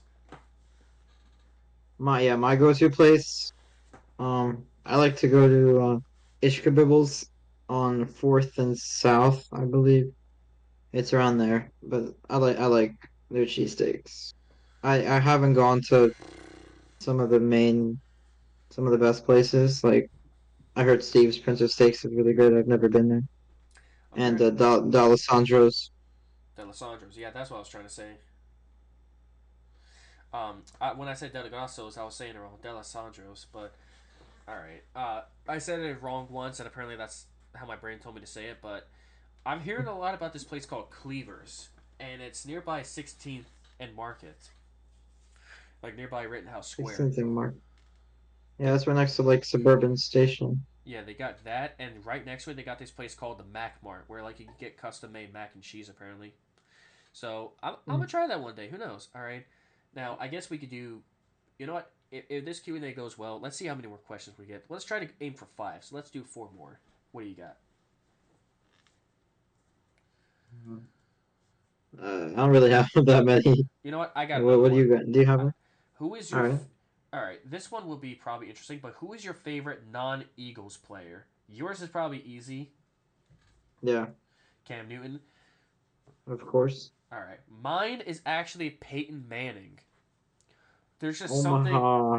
There's just something about the Omaha, Omaha, or just the fact that his brain is so big that like you can see it popping out of his forehead. All right, but Yeah. he's just smart, really. Like he's a confident, smart guy. If you remember, like the first few years when he was in the league, the punting team was coming out and the Colts were down. He literally waved them off and won the game. He was a badass that really deserved more Super Bowls, but his team all around him defensively and such, they really just couldn't execute the job well. But something about Peyton Manning, he's the reason, I guess, why I really do enjoy the NFL. All right, I do believe that he is the goat. Like he's him and Tom Brady are really close, but Brady has more Super Bowl rings. He's got more stats. He had a team built around him all the time because the Patriots were a good organization back then. So, I really, if you put Peyton in that situation, he would have won more. If you ask me, all right, he would have actually had probably maybe Yeah. 2 undefeated seasons, maybe not back to back, but close enough. All right. Yeah, that guy was special. Yeah. All right. Now here's another one. How often? No, actually, no. That just sounds like a dumb question. I'm not gonna say that. All right. Besides football, what is your other favorite sport? Like, if football's not Uh, on, I would, I would say basketball. I mean, it's between basketball or soccer. I'm a big soccer guy. But yeah, I guess I like, to be honest, I don't know. That's it. It's between basketball and soccer. I mean, I follow European soccer, like the Premier League. Shout out Liverpool. hmm. But I follow of course the Sixers. I love the Sixers, but they always disappoint me. I always get heart attacks in the playoffs.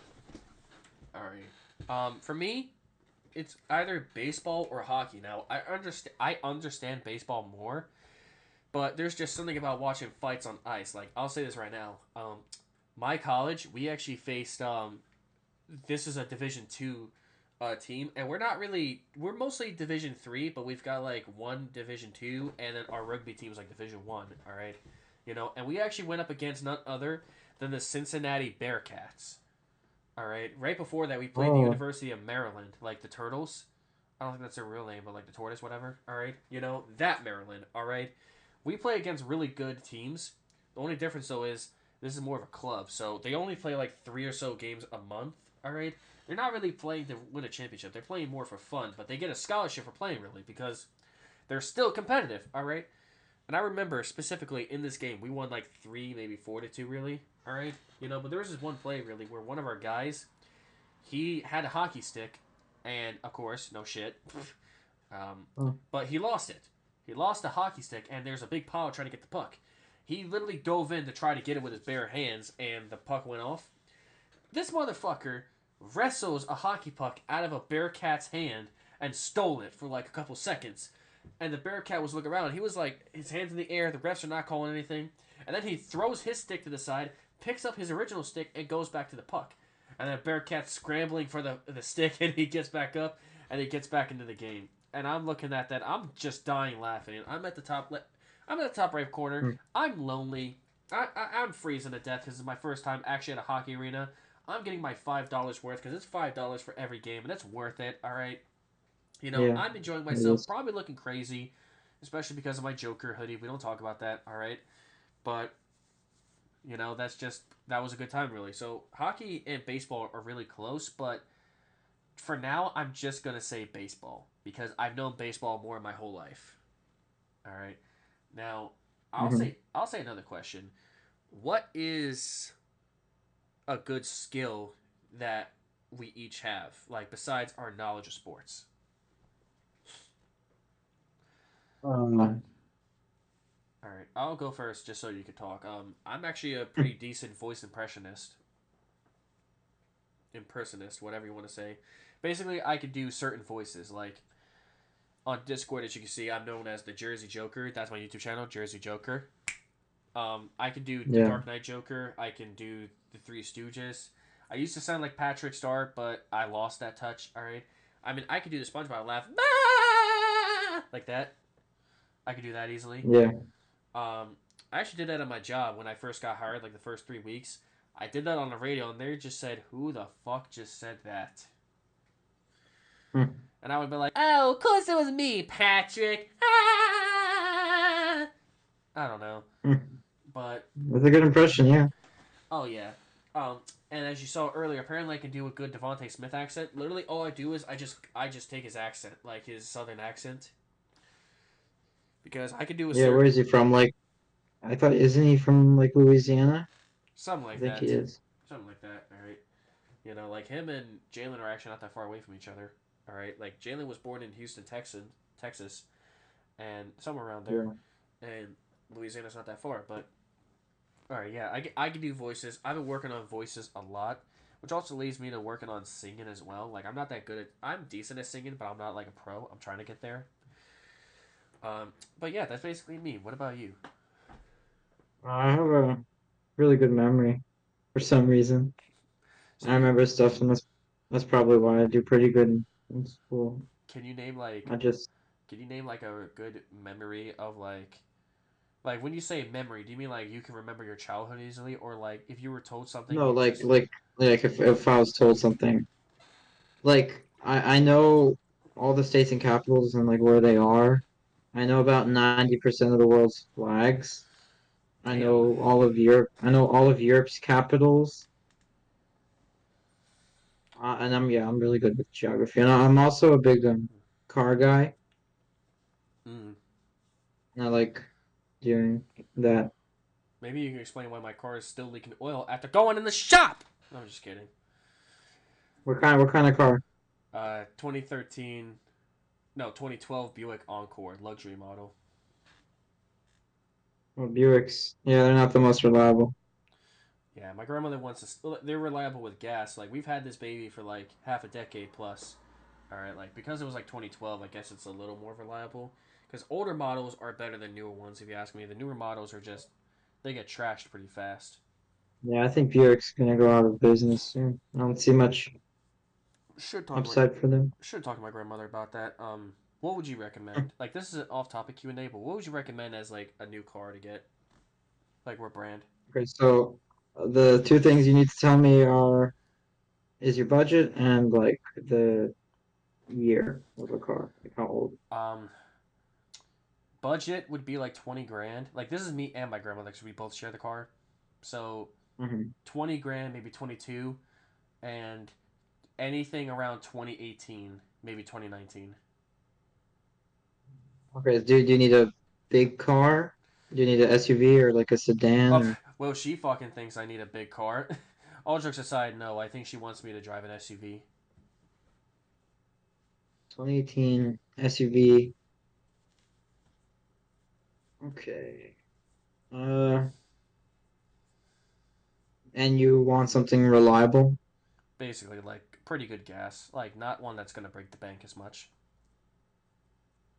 I would recommend the 2018 Toyota RAV4 hybrid. Hold on. Let me put that up on my desktop so I can look at that in a minute. You said 2018 Honda, RAV, no, Toyota RAV4 hybrid. Toyota Hybrid Raft, Raft 4, RAV, RAV4. Rav 4. All right. Okay, not bad. I'll look into that more in a minute, but You really do have talent into that. Congratulations, you passed the test. Oh, I thank didn't you. lie about it, but I just wanted to see where to go. All right, we'll do one more question just because we're getting off topic of Eagle shit. We'll go back to Eagles. All right, if there's anyone um that you could pick from the past that we released or not retired, like we released or traded, anyone from back in the day you could bring back to live out the rest of their career in Philly. So, like, let's say if they were traded in 2010, but you could have them until they retired in like 2018 or something. Who would you bring back? There's only one answer for me, and that is Shay D. McCoy. Shady McCoy. Not even Deshaun LaShawn. Jackson. Not Deshaun. I mean, I'm not. Deshaun did come back, to be fair. Yeah. But I think Shay, and I think he had his prime. He had his best years in Philly. But Shady McCoy, Chip Kelly, man, he just ruined our franchise for a couple of years. He just traded everyone away. Yeah. You know what? All And right. LaShawn McCoy, he was amazing. Not even gonna lie. You And I know. don't know, Oh, sorry. You keep going. I'm just yeah, I don't overthinking. know why I don't know why they had to get rid of him. He was a great player to watch, and he was still well into his prime. Honestly, you know what?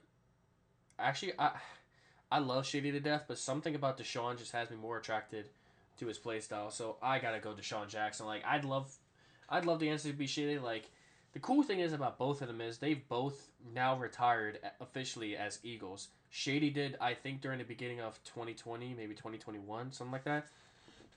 All right, but like, yeah, like right around then they no, like right around then they did in fact they have both retired. I can't fucking talk for some reason. I got distracted, but they both retired officially as Eagles. They both, I think, said they wish they had more careers in Philly or like more times in Philly.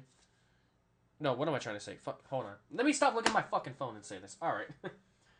They both probably wish that. Well, LaShawn wishes he had a longer career in Philly. Like he wishes he was in his prime in Philly, but Deshaun, I didn't really watch the whole interview. Maybe he says something like that because LaShawn and Deshaun, someone compared them both to like or Iverson. Like I forgot his first name, like Iverson. How he retired Yeah, as a six. Allen Iverson. Yeah, Allen. Like Allen, like got really emotional, and he just said he wished he played the majority of his prime and career in Philly. Which basically, I love hearing that because it's like a whole fuck you to like the Denver Nuggets, and I think he played for the Magic. I don't know who else he played for, but I think it was another blue team. All right, but I know he played for the Nuggets really for a bit, and fuck, I want some McNuggets, but all right, but just basically to confirm it, Deshaun. I would love Deshaun to stay. And actually, what if Nick Foles never got traded and he was a career quarterback or franchise quarterback for as long as we had him for longer? You think we? I don't know. Like he probably would have developed well because he played great for us and he was mediocre for everyone else. But every time he played for us, he was great. Every other team, mediocre at most. I mean, he did have a couple good games with Chicago, but that's about it. All right. I mean, yeah. All right. That's enough for today. We're about to hit the 3 hour mark. I'd love to just ramble on and say some random bullshit just to get to the 3 hour mark, just so we can say, "Hey, we had a podcast 3 hours." No, like I'm real. There's nothing else to talk about. We talked about everything we needed. No, that's it. We're done. So, Paul, I appreciate you for coming on, and don't be surprised if I get you back on for some more episodes, especially with Fly Eagles Fly. We're gonna need a nickname for him. But thank you once again for coming on, and don't worry, your mic is awesome. You're fine. Good. Thank you for having me. All right. Thank you all for coming in and watching, and you take it easy now.